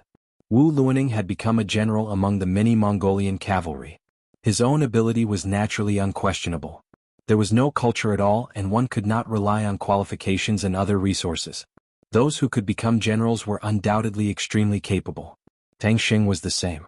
To be able to stand out among so many people and be appointed as a teacher, his own combat strength must be very strong. Both of them were like this. Together they could be considered a strong combination. If they only fought one person, their chances of winning were quite high. At least in the Far Eastern Army, Qinbo, including the army commander, would not be a match for him. But who was Beta Persei? He was one of the 5 members of the Yang Qindong family. He had been by Yang Qindong's side all year round. Apart from being different from the rest, his own combat strength was also constantly improving. If his strength was too weak, he would not have the face to stay by Yang Qindong's side. Not to mention other things, if there was really danger, who would protect who? It was not an exaggeration to say that in the entire Yangxia, the entire 5-star army, Beta Persei was not ranked number 1 in terms of leading troops to war. He also did not have much experience, but if it was a one-on-one battle, then there were really not many people who could be his opponent. With Yang Qindong's personal guidance and the Black Knights and Dragon Guards feeding him moves every day, he was not afraid at all, even if it was just 1 versus 2. He pulled out the divine sword from his waist. When he was fighting 2 people by himself, Beta Persei not only did not take a defensive position, but also took the initiative to launch an attack. He would not forget what Yang Qindong had said, that offense was the best defense. Relying on the strength of the divine sword in his hand, Beta Persei was full of confidence as he pulled his horse forward. The 3 generals immediately fought together. Under the gaze of many Far Eastern Army soldiers, the wind from their swords collided and the blades struck each other. The 3 of them were almost all fighting openly without the slightest bit of hypocrisy. It was completely a competition of strength and technique. This kind of battle also took into account one's own physique. If one's strength was not enough, one might show signs of defeat after just 1 blow. If one showed a flaw, it would often cost one's life. In a battle of life and death, a little negligence and a trace of insufficient strength could lead to the loss of one's life. As generals, the 3 of them naturally understood this principle. Therefore, when they attacked, they used all their strength. It was a fight to the death. Ding ding dang. The divine sword in Beta Persei's hand collided twice in a very short period of time, colliding with the divine sword in the hands of Ulu and Tang Xing respectively. As the saying goes, once an expert makes a move, one will know whether or not he is an expert. In this first exchange, the 3 of them had a preliminary impression of each other at the same time, especially Ulu and Tang Xing, who felt the numbness in their arms after the first blow. Their faces had become a little nervous. They could feel that if they were to rely on strength alone, they would not be Beta Persei's opponent. Beta Persei belonged to the group of people with extraordinary strength. In addition, he was by Yang Qindong's side every day, eating and drinking well, and his strength was constantly increasing. In terms of strength alone, even the talented black cavalry was no match for him. Only the abnormal Yang Qindong could suppress him. It was this confidence that made Beta Persei so confident when he was fighting against 2 people by himself. And after using his sword to fight against 2 people in a row, this confidence swelled even more. Haha, great. Beta Persei also felt a slight tremor in his arm. He laughed and turned around to attack. He had no intention of resting. It was a competition of strength and he would not stop until he was dead. This person is so strong. Take my spear. After Tang Xing felt the tremendous pressure from the sword, he knew that if this continued, perhaps before he could do anything to his opponent, his arm would become red and swollen, and he would not be able to exert any strength. He simply put away his sword and changed to a spear. He swapped the red Sakura spear hanging next to his horse. The reason why the cavalry mainly used the divine sword was because it was light and flexible. For example, the cavalry required fast speed, fast attack, and fast deployment. All of these had strict requirements for weapons. It was not that they could not use a spear. In history there were cavalry who used heavy and powerful hammers as weapons. It was just that using such a weapon would inevitably affect their speed and flexibility in combat. As a result, most people used the divine sword. However, those who could use a spear were all people who believed themselves to be strong enough to use it. Otherwise, wouldn't they be giving up on flexibility and speed? Wouldn't they be courting death? Tang Xing changed to a spear, which was enough to prove his confidence in himself and his satisfaction with his physical fitness. He wanted to use his strength to suppress Beta Persei, and then find a favorable opportunity for Ulu to attack. With the spear in his hand, Tang Xing felt as if he was the king of the world. With a loud shout, Tang Xing's chi sank into his dantian. Borrowing the power of the spear, he swung the spear at Yang Air. The spear swept through the air, causing a weak explosion. Good. Beta Persei, who was rushing over, also laughed. He did not have the slightest idea of retreating because his opponent had changed his weapon. On the contrary, his fighting spirit was even more abundant. He was afraid that his opponent would not use his full strength. Just like when he was sparring with the Black Cavalry, everyone was afraid of accidentally injuring each other, so naturally they would have a backup plan. It was not like this kind of life and death battle where it was either you die or I die. There was no need to worry so much. Only then could a fight be called carefree. With a smile still on his face, Beta Persei had already urged his horse to come in front of Tang Xing. His sword and spear collided several times in a very short period of time. There was a continuous sound of clashing, and because they were all so fast, it made the onlookers feel dazzled. With the length of the spear, Tang Xing was able to restrain Beta Persei's attack for a while, keeping him at a distance of 10 feet. He was temporarily out of danger. Taking advantage of this opportunity, Ulu attacked. He took advantage of the spear entangling the divine sword to launch a sneak attack and harass Beta Persei from the side. He did not expect to be able to hurt Beta Persei. As long as he could distract him, it was equivalent to creating an opportunity for Tang Xing. Although it was the first time the two of them worked together, there were few flaws between them. Perhaps they also knew that this was a life and death battle, and it would be very dangerous if they did not use their full strength. So when they attacked, they used all their strength and displayed their strongest attacks and methods. Entangled by the spear and harassed by the dagger, Beta Persei fell into a passive situation. Several times he revealed some small flaws. Perhaps it was because he was strong enough that the dagger shook off his opponent's weapon several times, but he was afraid that he would have been injured by now. If it were someone else in this position, they would probably have to call for help. After all, the 5-star army had the advantage in terms of strength. And because of the bravery and strength of the warriors, nearly 2,000 Mongolian cavalry had been disrupted and were in the middle of being surrounded. It seemed that victory was already in sight. As such, there were hundreds of 5-star army cavalry around the three-man group battle. They were here to prevent Ulu and Tang Xing from escaping, and they were also prepared to support Beta Persei at any time. Chapter 1392. As long as Beta Persei shouted and retreated, the 5-star army cavalry watching from the sidelines would swarm forward. At that time it would not be 2 against 1 but dozens of people against 1. But Beta Persei did not complain, nor did he have the slightest intention of backing down. His identity did not allow him to back down, and the celestial sword in his hand was where his confidence lay. He had already clashed with his opponent's weapon for more than a dozen rounds. The weapons in the hands of these two generals were not ordinary iron, at least much tougher than ordinary iron. But there was a limit to how strong they were. In the face of the celestial sword made with the highest forging technology in the world, it was only a matter of time before they broke. And once the opponent's weapon broke from the middle, it would be time for Beta Persei to launch a counterattack. Now he only needed to maintain enough physical strength and rely on his arm strength to not let the opponent hurt him.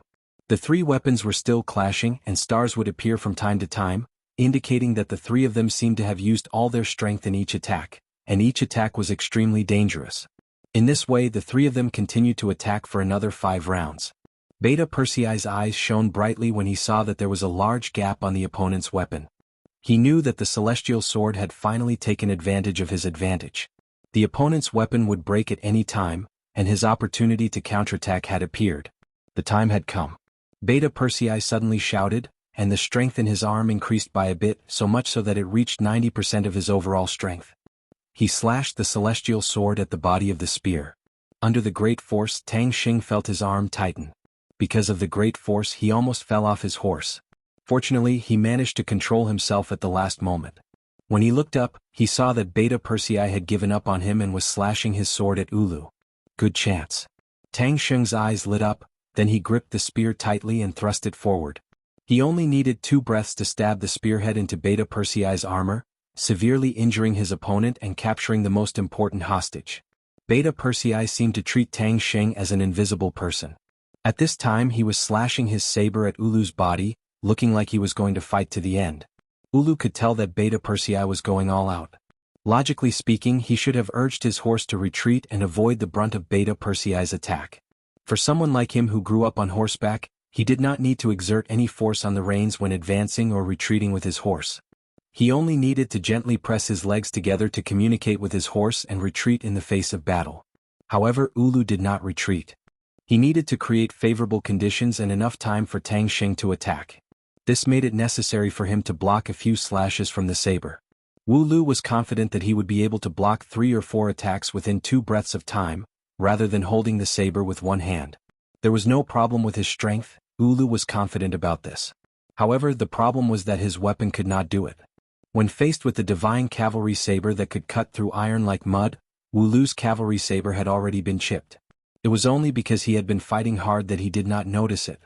Ulu did not expect that his weapon, which had always been very tough, would be broken in half. Therefore he still followed his previous fighting style, placing the saber on his body and defending himself. 1 hit, 2 hits. When the 3rd hit came, Beta Persei's saber slashed at the gap in Ulu's saber. Then with a crisp breaking sound, the saber broke into 2 pieces. The sudden change caught Ulu off guard. Before he could react, the divine saber had already landed on Ulu's body. The sharp edge of the saber directly broke his bones. With just 1 blow, Ulu was cut into 2 halves. Blood splattered out as Yu's eyes widened in disbelief as he fell from his horse. Even as he died, he still could not understand how his weapon could suddenly break in half. Could it be that this Han general knew some kind of magic? Ulu was dead. He was cut in half and died in an extremely miserable manner. Blood also splashed on Beta Persei, but for Beta Persei, who had been on countless battlefields and killed countless enemies, he did not care at all. As if he had done an extremely simple thing, he turned around and prepared to deal with another enemy, Tang Sheng. It was also at this moment that he felt something poke his body. It did not hurt, so he immediately turned around to look. Beta Persei turned around and looked at the spot where he was stabbed. He saw a broken spearhead, Tang Sheng who was holding the spear, and the other party's frightened eyes. Just now, Beta Persei had used up 2 breaths of time to kill Ulu, which created enough opportunity for Tang Sheng. Next, he unceremoniously raised his spear and stabbed, with a victorious smile on his face. It was not until the spear stabbed out that his expression suddenly changed. He did not feel the tip of the spear entering his body, but only the feeling of the blade piercing into a hard boulder, unable to move forward. At the same time, Tang Sheng's gaze quickly turned to the tip of the spear. At some point, the tip of the spear had been broken, leaving only a wooden handle. At this time, the wooden handle was stabbed towards Beta Persei, and it hit the other party's exquisite armor. Beta Persei, who had been by Yang Qindong's side all year round, could be said to be a treasure from head to toe. Just like the armor he was wearing, it was thin and extremely hard. Yang Xie's munitions factory spent a lot of effort to make it. Such armor was also very rare in the entire 5-star army. With Beta Persei's status, it was naturally not a problem for him to get one. The spear was stabbed into the armor, unable to move forward. Tang Sheng was still in the same position, his face full of surprise and confusion. Humph! Seeing that Tang Sheng's spear had stabbed into his armor, Beta Persei's face was full of anger. Originally, Tang Sheng had betrayed the 5-star army Yang Xie and the young master, causing him to want to kill him. Now that Tang Sheng even wanted to kill him, this person could not be left alive. Beta Persei, who had already killed Ulu, gently turned around and easily moved the spear to the side. Then the celestial saber slashed through the air and slashed towards Tang Sheng's neck. War has always been cruel, either you die or I die. Beta Persei was furious. The saber was as fast as lightning. When Tang Sheng came back to his senses, he had only just raised the spear when the wooden spear was cut in half. The saber did not continue to fall and fell on Tang Sheng's neck, then quickly slashed. Blood gushed out like a fountain, and Tang Sheng's eyes gradually became blurred. At this time he seemed to have seen the scene of him growing up with the help of the tribe when he was young. He also seemed to have seen the scene of him joining the Far Eastern Army and eating his first full meal. Then he rose step by step and finally became a division commander. Then, his ambition began to grow, and his heart became unsatisfied until he did the wrong thing of betraying the Far Eastern Army. Tang Xing was dead. Even when he died, his eyes were wide open, and he looked like he could not die in peace. No one knew what he was thinking before he died, and no one knew if he would regret his wrong actions and thoughts. With Tang Xing's death, the soldiers he brought with him immediately became obedient. Especially the more than 3,000 soldiers who had just chosen to surrender to him, their faces were full of regret. If they had known that this would be the result, why did they stand out? Weren't they courting death? Nearly 2,000 Mongolian soldiers, half were killed and the other half were captured. More than 10,000 rebels from the Far Eastern Army were surrounded by Division Commander Dai Qua and 20,000 soldiers, and all of them chose to put down their weapons and surrender. Even Ulu and Tang Xing were not a match for them. Unless they did not want to live, who would dare to raise their swords against them? The rebellion was thus quelled, but the matter was not over. How to stabilize the people's hearts and win them over was an important task for Yang Qindong after arriving in the Far Eastern province. After 3 months of chaos and arching, Yang Qindong arrived. Along with him were thousands of 5-star army's elite cavalry, thousands of Mongolian captives, and thousands of ordinary Russian tribesmen. When Yang Qindong led the army into Al City, whose city walls weren't very tall, all he saw was a mess on the streets and chaos on the ground. On the streets, he could see the corpses of ordinary people lying on the ground. There were old people, women, and children. Many of them had been conquered by the 5-star army. They were the people who had come to support the Far Eastern province, but they did not expect to die in such a chaotic situation. Along the way, Yang Qindong's expression became uglier and uglier. These were his people, and they had actually died in the city. He had to take revenge for Hulahan. Fortunately, after inspecting the corpses, he discovered that there were very few Han people. Later on, Yang Qindong understood the situation in the city. When the Mongolian soldiers killed and looted, the few Han people in the city chose to hide. They threw away all their money in order to save their lives. These Han people persevered. As long as they were still alive, everything would still be there. Bugnam of Gojoseon would definitely bring them a better life. In order to survive, after the Mongol soldiers left, some of the criminals in the city started to pillage and kill. These Han Chinese once again chose to band together. They picked up their weapons and became a force to be reckoned with. As long as they did not take the initiative to find trouble with others, no one would find trouble with them. This was how they managed to survive until Yang Qindong's arrival.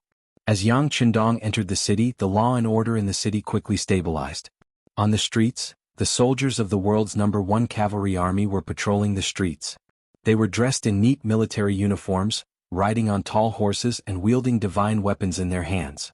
Whenever they discovered someone doing something illegal on the streets, they would immediately lash out with their horsewhips and capture them. There was no room for discussion. Chapter 1393. The impartiality of the 5-star army soldiers shocked some of the rebels and made them more obedient. However, there were still some daring people who took advantage of the fact that the 5-star army's numbers were not high. They gathered their forces and attacked the patrolling soldiers of the 5-star army. They attacked with dozens of people and even hundreds of people. These people were mostly white-skinned Russians. They took a liking to the soldiers' uniforms and sharp sabers, as well as the sturdy war horses they were riding.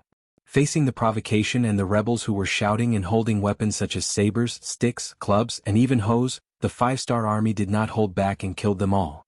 Since they dared to provoke the army, these people had already lost their humanity and deserved to die. Dozens of people or even hundreds of people could not even hold up against the charge of the world's #1 cavalry army and suffered heavy casualties. The formation was in chaos and they scattered in all directions. Those who could not escape became members of the prison. In just a single afternoon, the prison of the Far Eastern Army was filled with people. Some of the people who were caught later could only be tied up in the square outside the prison. Fortunately, it was already the 5th month and the weather was not too cold. They would not freeze to death. In troubled times, severe punishments were needed. When Yang Qindong heard the report that there were rebels in the city, he did not restrict the actions of the 5-star army soldiers. On the contrary, he supported them. He knew that one could not be merciful on the battlefield. Otherwise, one would be asking for trouble. There were some people that couldn't be reasoned with. Only continuous slaughter would make them realize their mistakes and realize the power of the 5-star army. Thus, they had no choice but to restrain themselves and become honest. While they were clearing out the unstable elements in all city and had no choice but to kill, Tian Hu's 4,000 cavalrymen successfully intercepted Hulahin's troops who were escaping to the west. After a round of fighting, Hulahin brought 12,000 Mongol cavalrymen and escaped. On the other hand, Belinsky, who had too many items and could not bear to throw them away, was captured on the spot. He had personally witnessed the strength of the five-star army. When he saw the strength of the five-star army, the Mongol soldiers panicked and ran away with twisted faces. He saw that iron sabers and wooden spears were thrown all over the ground. The various items that they had snatched had also become burdens. They had all been abandoned in order to increase their speed. The army was defeated like a landslide. Countless Mongol cavalrymen, who were known as the strongest army, fled like sheep seeing wolves. They all exposed their backs to the five-star army and were chased by the world's #1 cavalry army. They did not have any intention of resisting. This kind of strength only the Mongol cavalrymen and some Mongol tribes did not belong to the Mongol army. Unexpectedly, there was always someone stronger. The five-star army was actually so ferocious that the Mongol cavalrymen could not fight back at all. Belinsky was captured, but he was not depressed. On the contrary, he felt that this was an opportunity for him. Since the Mongol cavalrymen could not defeat the five-star army, why would he not join the strong? With such a powerful cavalry as his backing, he would not have to be afraid of anyone when he went out to do business. With this beautiful thought in mind, Belinsky stopped the resistance of the guards of the caravan. They obediently surrendered their weapons. Belinsky also reported his identity. At the same time, he put forward his request. He wanted to see the highest general of the five-star army here. He had some information to report. Tian Hu saw that Belinsky seemed like someone important. He also thought about how his teacher had just arrived and needed to understand the situation here through various channels. He also needed various people to help him complete his mission. As such, he nodded and agreed. He did not even use a rope to tie Belinsky up. He gave him a very relaxed environment and allowed him to come to Arching with him. This also strengthened Belinsky's confidence. He believed that with his own abilities he would be able to achieve great things. As for the fact that he had tricked the Far Eastern army, that was nothing. Wasn't it like this during times of war? Today we can drink and chat happily, but tomorrow we might fight. On the other hand, today we might be enemies, but tomorrow we might be friends. To sum it up, there was no such thing as an eternal friend, only eternal benefits. Because of the five-star army's ruthless methods, Arching went from chaos to peace. Then, when the Far Eastern army that had disappeared for 3 months suddenly appeared in the city, the security in the city became as good as before. As a large number of troops entered the city, some criminals who had not given up on making a fortune in the chaos had no choice but to put away their crooked thoughts. At this moment, it could be said that Arching had returned to Yang Xie's embrace. Qin Bo's condition gradually stabilized. After the army entered the city, he went straight to the city lord's mansion where Yang Qindong lived. When he saw Yang Qindong, who had taken off his golden cloak and changed into a loose green robe, Qin Bo knelt on the ground with a plop. "Young master, I've made a mistake. I failed to live up to your expectations. Get up quickly." Under Yang Qindong's gaze, Beta Persei, who came to report with him, quickly helped Qin Bo up. "You haven't recovered yet, you still have to take care of your body. Have a seat." Yang Qindong asked with concern. Although the Arching incident was lost because of Tang Sheng's rebellion, Qin Bo, who was both the commander and the governor, also had an unshirkable leadership responsibility, as well as the responsibility of not knowing what was right and what was wrong. Of course, one of the fuses that caused the incident was the mistake in his strategy of governing the city. Why did Tang Sheng rebel? Wasn't it because his people were not allowed to enter the city? This policy was set by Qin Bo. On the other hand, even if Tang Sheng didn't rebel this time, as time passed, more and more problems would accumulate, and when the contradiction became bigger and bigger, things would still happen. This was equivalent to a pustule in a person's body. If it was left alone, it would get bigger and bigger. It was better to squeeze it out and make it healthier. Qin Bo, who was sitting in the chair, had a guilty look on his face. In the past few years, the Far Eastern province had received a lot of supplies from Yang Xie. In comparison, although there were some achievements, they were not very big. The rebellion this time was equivalent to erasing all of the previous achievements. He was even prepared to be removed from his position or even convicted. Even though Qin Bo was sitting on a chair, he still lowered his head as if he was in the wrong. Seeing this, Yang Qindong shook his head and said, "Qin Bo, you can be considered an old man who has been following me for a long time. Back then, when you and Wu Sheng cooperated, you had such great chemistry. No matter what mission was given to you, you could complete it very well. This young master also has high hopes for you." Wu Sheng was sent to the Golden Horde for several years.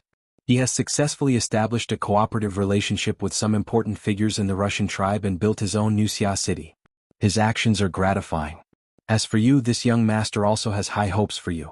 I gave you the power of the governor and the commander of the Far Eastern province. You have done well, so you don't have to worry that this young master will punish you. You are innocent. In order to dispel Qin Bo's worries and psychological burdens, Yang Qindong directly settled the matter.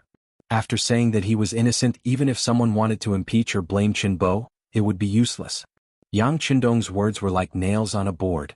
In Qin Bo's ears he was very excited. Thank you, sixth young master, for your affirmation of my work. But Tang Xing was promoted by me. If something happens to him, I am guilty. I ask that I resign from the position of commander of the Far Eastern Army. Sixth young master, please accept my resignation. Looking at Qin Bo's stubbornness, Yang Qindong was angry and said, this young master said that you are innocent. If you are guilty, you are just not open-minded enough. It's just a mistake caused by inexperience. It's nothing. No. The rebellion has happened. Someone has to stand up and take responsibility. This subordinate is willing to resign from the position of commander. Qin Bo's second resignation showed his determination. Meritorious service should be rewarded. Mistakes should be punished. The matter of the Far Eastern province was not a small matter. Who knew how many people were watching? If there was no explanation, then the law would be in chaos. Yang Qindong said, good. Since it's like this, then you will be relieved of your position as commander of the Far Eastern Army. You should focus on your work as the governor. Thank you, sixth young master. Qin Bo, who got what he wanted, quickly cupped his fists in gratitude. He did not want to break the rules because of himself. With Yang Qindong's guarantee, no one would find trouble with him. However, there was no guarantee that no one would find trouble with the sixth young master. As far as he knew, there were many people in Crimson City who dared to speak up. Now that he was relieved of his position as commander of the Far Eastern Army, it was the same as giving everyone an explanation. He could also focus on his work as the governor. After staying here for a few years, in the beginning he had some complaints about being transferred to this godforsaken place. But over the years he had watched Al City grow from nothing, and he had developed feelings for it. If he were to transfer him away now, he would be reluctant to do so. More importantly, Yang Qindong came here. With his ability to turn something rotten into something magical, he would have a bright future in the Far Eastern province. He really wanted to follow the sixth young master and do a good job.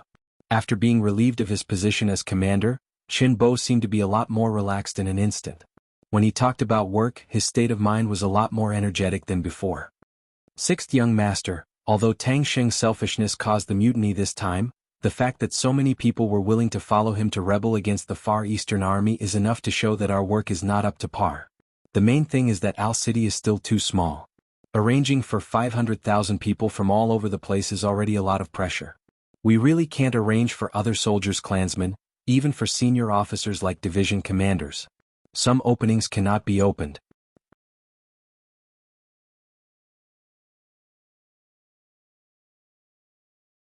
Chapter 1394.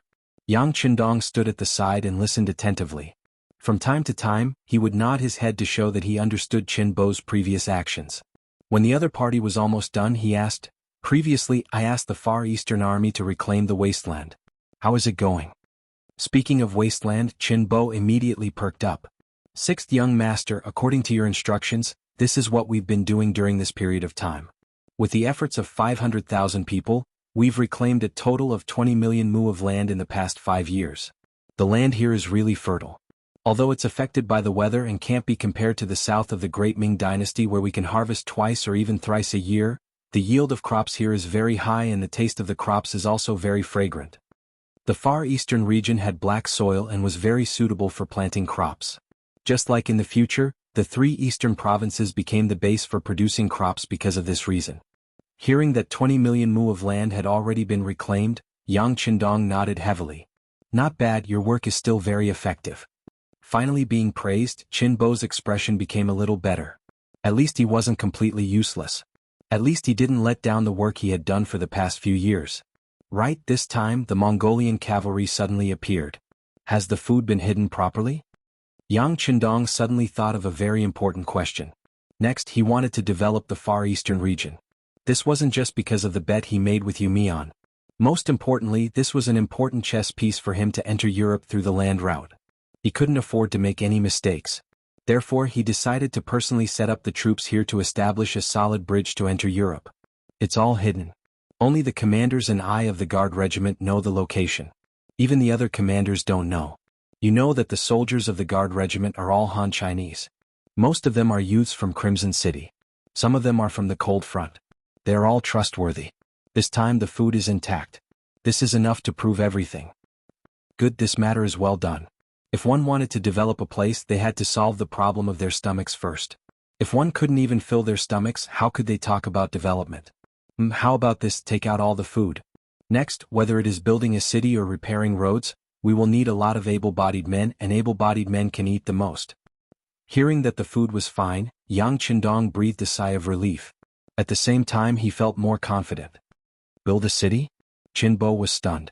This was the first time he had heard of such a thing. Yang Qindong smiled and nodded. That's right. If we want to develop the Far Eastern region, just one Al city isn't enough. These 2 days I also looked at the terrain here. Although the city can still be expanded, it's very limited due to geographical reasons. Since that's the case, it's better to build a few more cities. Only in this way can we arrange more people in the city and solve the worries of the soldiers. Only with a unified mindset can we be motivated and quickly develop the Far Eastern region so that this place can finally reach a state of self-sufficiency. After saying this, Yang Qindong seemed to have thought of something. He sighed and said, Qinbo, the importance of the Far Eastern region is far more important than you think. In the future, this place will become an important strategic location like Bieni City. In the future, if we expand from here to the west, it's definitely impossible to rely on external logistical support. Therefore, building a strong logistical foundation here is the most important thing right now. It can be said that the prosperity of the Far Eastern region is directly related to how big the blades of the 5-star army can expand in the future. Hearing that the Far Eastern region was so important, Qinbo was shocked. He originally thought that Yang Qindong had his eyes on this place because it was sparsely populated and could become a new granary for Yangxia. Therefore he put all his focus on reclaiming wastelands. But now, after hearing this idea, he realized that his vision was still too limited and his thinking was too petty. Yang Qindong saw Qinbo's shocked expression and understood. He sighed again and said, calculating the time, Wu Sheng has been in the Golden Horde for 7 years. The reason why he hasn't been transferred back is to wait for the right time to let him, this chess piece, display his greatest power. And if we only manage the territory in the Far East, then wouldn't his efforts over the past few years have been in vain? I see. Qinbo finally understood that the construction and development of the Far Eastern region wasn't done on a whim by the 6th young master. It was planned as early as 7 years ago or even earlier. Yang Qindong felt that there were some things that could be said more seriously today, so he looked at Qinbo and asked with a serious expression, Qinbo, the 5-star army's territory is already big enough, so why are we still expanding? I'm sure the people below must have a lot of opinions about this. Qinbo didn't want to talk at first, but looking at Yang Qindong's serious expression, he could only bite the bullet and say, the people below have some opinions. But it's not the majority, there are still more people who like to work with the 6th young master. Especially some young people, they still want to build military achievements and are afraid that there won't be any more wars to fight. Wouldn't their years of training be useless in the end? Hee. Yang Qindong laughed when he heard Qinbo's explanation. Young people wanted to build their careers, so they naturally wanted to participate in wars. Only then would they have a chance. But other than them, there were probably more people who didn't want to continue fighting. After all, peace was what everyone wanted. Other than a few extreme people, no one wanted war to happen. If it was possible, why would Yang Qindong want to start a war? He wanted to be with his wife and children, and it would be great to have a family reunion. But reality didn't allow him to do so. This was because he wasn't sure how long Yangxia could maintain her glory. In history, the Great Ming Dynasty was the center of the world. Other than the land of the Great Ming Dynasty, the other places were just barren lands. The things of the Great Ming Dynasty were the best, and the people of the Great Ming Dynasty were the most advanced race. Then, the 2 Opium Wars completely woke the Chinese people up. It turned out that we weren't the most advanced. It turned out that the Europeans had almost robbed the whole world. It turned out that we were already far behind. Then what were we doing? Didn't we know? We knew. Since the Tang Dynasty, China had been the center of the world. During the Song Dynasty, the southeast coast was full of Arab merchant ships. At that time, the Song Dynasty had begun to transform from a primitive natural economy to a market economy. It was even more so during the Zhou Ming Dynasty. When Zheng He went to the Western Ocean, who didn't admire him? Many countries were proud to be able to pay tribute to the great Ming dynasty. But that was it.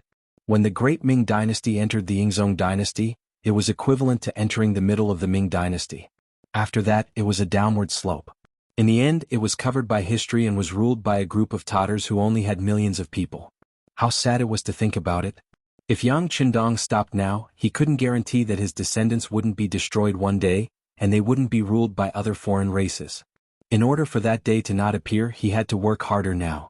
For example, when the world was unified and the Han people became the rulers, even if his descendants failed to live up to expectations and lost the world, the people who could replace them would definitely be Han people. It could be considered as meat rotting in a pot. Not many people could understand his thoughts because they had never experienced it before, so they couldn't think of it. Yang Qindong was different. History had already told him everything. When he was young, he had thought that if one day he had the ability, he would definitely let those foreign races know that the nobility of the Han people was not to be blasphemed. He would also not forgive those people for their actions. He could not forgive the foreign races for invading China when it was declining. He could not forgive the tolerance of China for being used as an opportunity for them to make a comeback. He couldn't forgive them for leaving behind a mess every time they came and left. He could not forgive their betrayal, their despicable actions that were worse than pigs and dogs. As early as the era of Confucius, Zhou Wanghan was forced to the brink of destruction by the war hounds. The western capital Chang and fell, and King Ping moved the capital to Luoyang, barely surviving the crisis. It was in that year that countless Chinese women were humiliated by the barbarians. Their blood was stained with tears and their corpses were a warning to us, warning us not to be merciful to the foreign races. The results of the Spring and Autumn War, taking advantage of the internal divisions of China, the Xiongnu flourished and led the barbarians to invade China. They burned, killed, and plundered, committing all kinds of crimes. This blood debt had been settled for many years, so it was time to settle it. And this settlement work would be completed by him. As for those who said that he was militaristic, that he killed people like scything flax, that he ostracized the foreign races, that he didn't have the magnanimity of a large country, that he didn't have a broad mind, that was up to them. Yang Qindong had his own principles, and now that he had the ability, he had to do everything he wanted to do. He had to do it to the best of his ability, to the extreme. Qinbo left in the end. He was removed from his position as the commander of the Far Eastern Army, but there was no bitterness on his face. On the contrary, he was excited by Yang Qindong's words about developing the Far Eastern region, because this proved that his time had come. 2 days later, Tian Hu won the battle and brought the captive Mongolian cavalry and Belinsky's caravan to Al City. Qinbo knew about Belinsky. This person had a good head for business and his business was very big. In the past Al City he could be considered one of the top merchants. Of course, he would not forget that it was this person who instigated the 4th Division's commander, Tang Sheng, to attack the Far Eastern Army. Now that he heard that this person had been captured, he quickly went to find Yang Qindong. He wanted this person to die and take revenge for the thousands of soldiers who had sacrificed themselves. Chapter 1395. When Qinbo arrived at the governor's mansion, he saw Belinsky standing in the reception hall, meeting with Yang Qindong. Yang Qindong sat high above and looked at Belinsky with great interest. He was the only one standing in the middle of the field. On his left was Beta Persei, and below him were Tian Hu, the 1st Cavalry Division's division commander Taimur, as well as the Far Eastern Army's 1st Cavalry Division's division commander Dai Qua and the others. After Qinbo arrived, Dai Qua and the others immediately greeted him. Then he stood together with them and listened to Belinsky, who was standing in the center of the room, speak with fervor and assurance. This Belinsky was quite capable.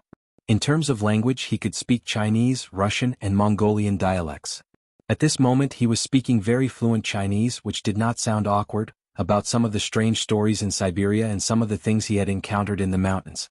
Belinsky's face was very calm, and he even introduced himself proudly, King Wunan of Damyang, this humble one's home is in Siberia, and I've seen many Mongolian troops burning and looting everywhere. They're a group of bandits and they only know how to snatch good things. Of course, in their eyes, anything that is useful is a good thing. They really look like they haven't seen the world. When he was working with the Mongolian army, his words were full of flattery. He said things like the Mongolian army was the strongest army in the world, and the Mongolians were the noblest people in the world. However, when it came to belittling them, he did not give them any face at all. Those who did not know would think that he had a deep grudge with the Mongolian army.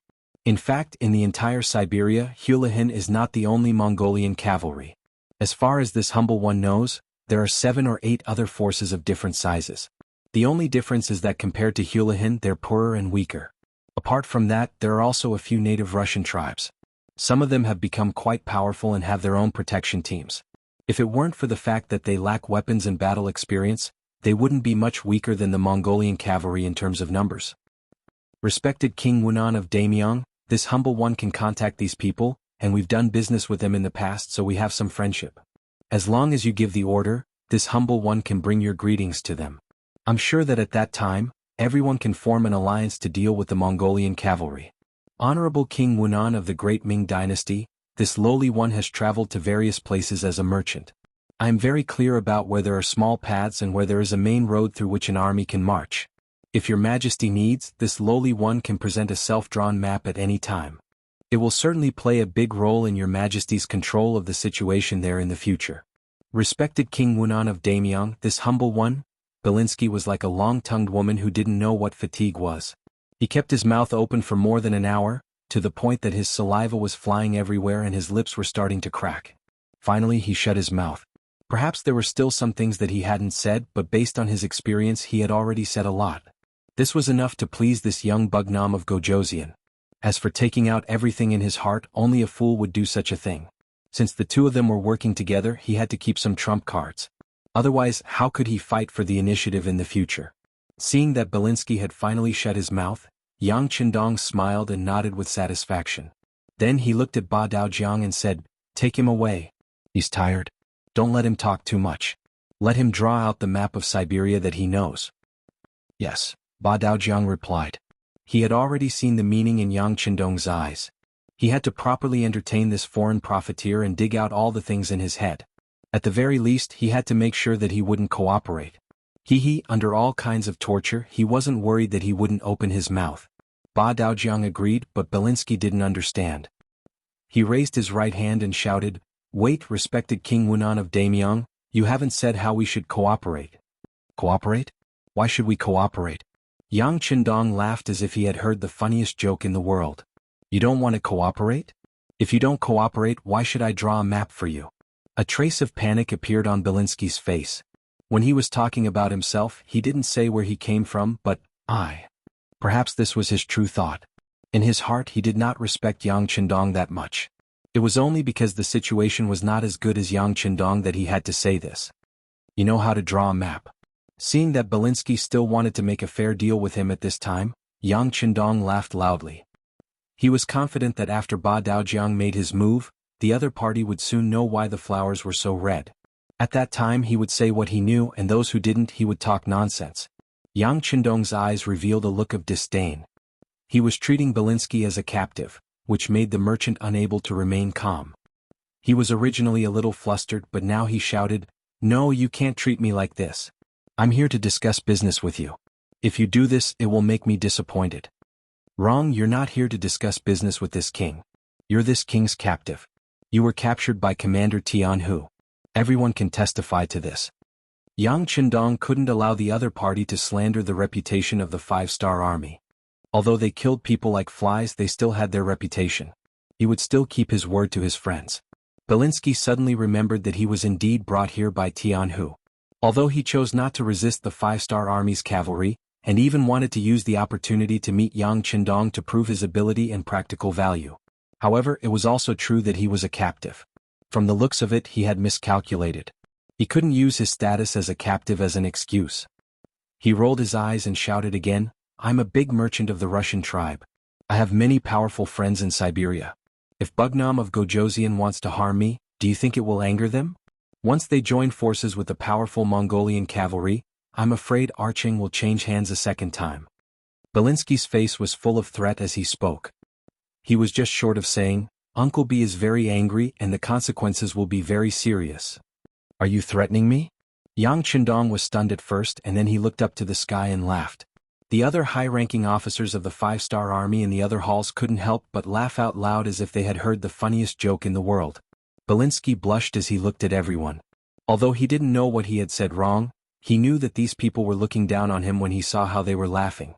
He thought that if he didn't argue now, he would be captured by the ferocious 5-star army. His life would be worse than death, so he needed to save himself. Just as everyone was laughing, he suddenly shouted, "Don't think that I'm joking. Let me tell you, many tribes are still waiting for me to do business with them. Without me they won't have a trade route. They will get angry and become enemies with you. How about this? Let me go immediately, and I'm willing to donate all my wealth. I will go back and tell those tribes that the 5-star army is friendly and that Bugnam of Gojoseon is great. I guarantee that they won't have any ideas about you." It was half a threat and half a plea. When things didn't develop as he expected, Belinsky really panicked. He was afraid of death because he had money.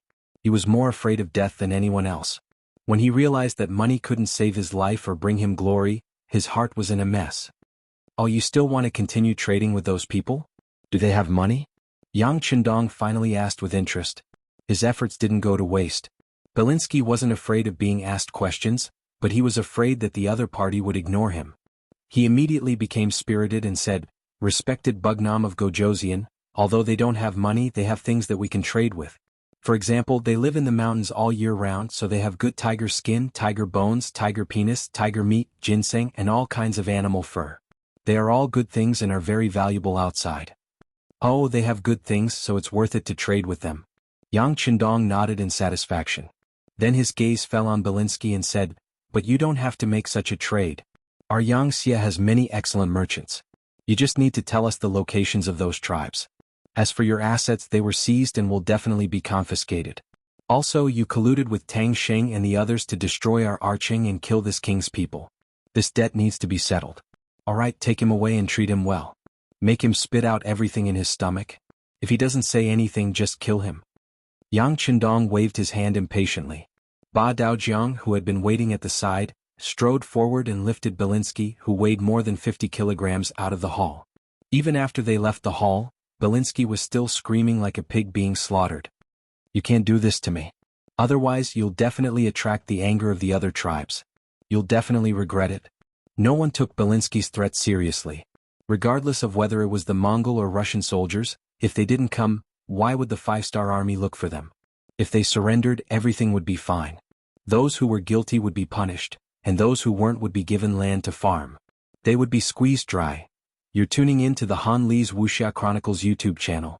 We're so grateful for your support, and don't forget to subscribe to join us on this incredible journey through captivating stories. Your generosity through donations truly makes a world of difference, as it's the primary source of revenue that allows me to expand and enhance this channel for you. Thank you from the bottom of my heart for being a part of this adventure.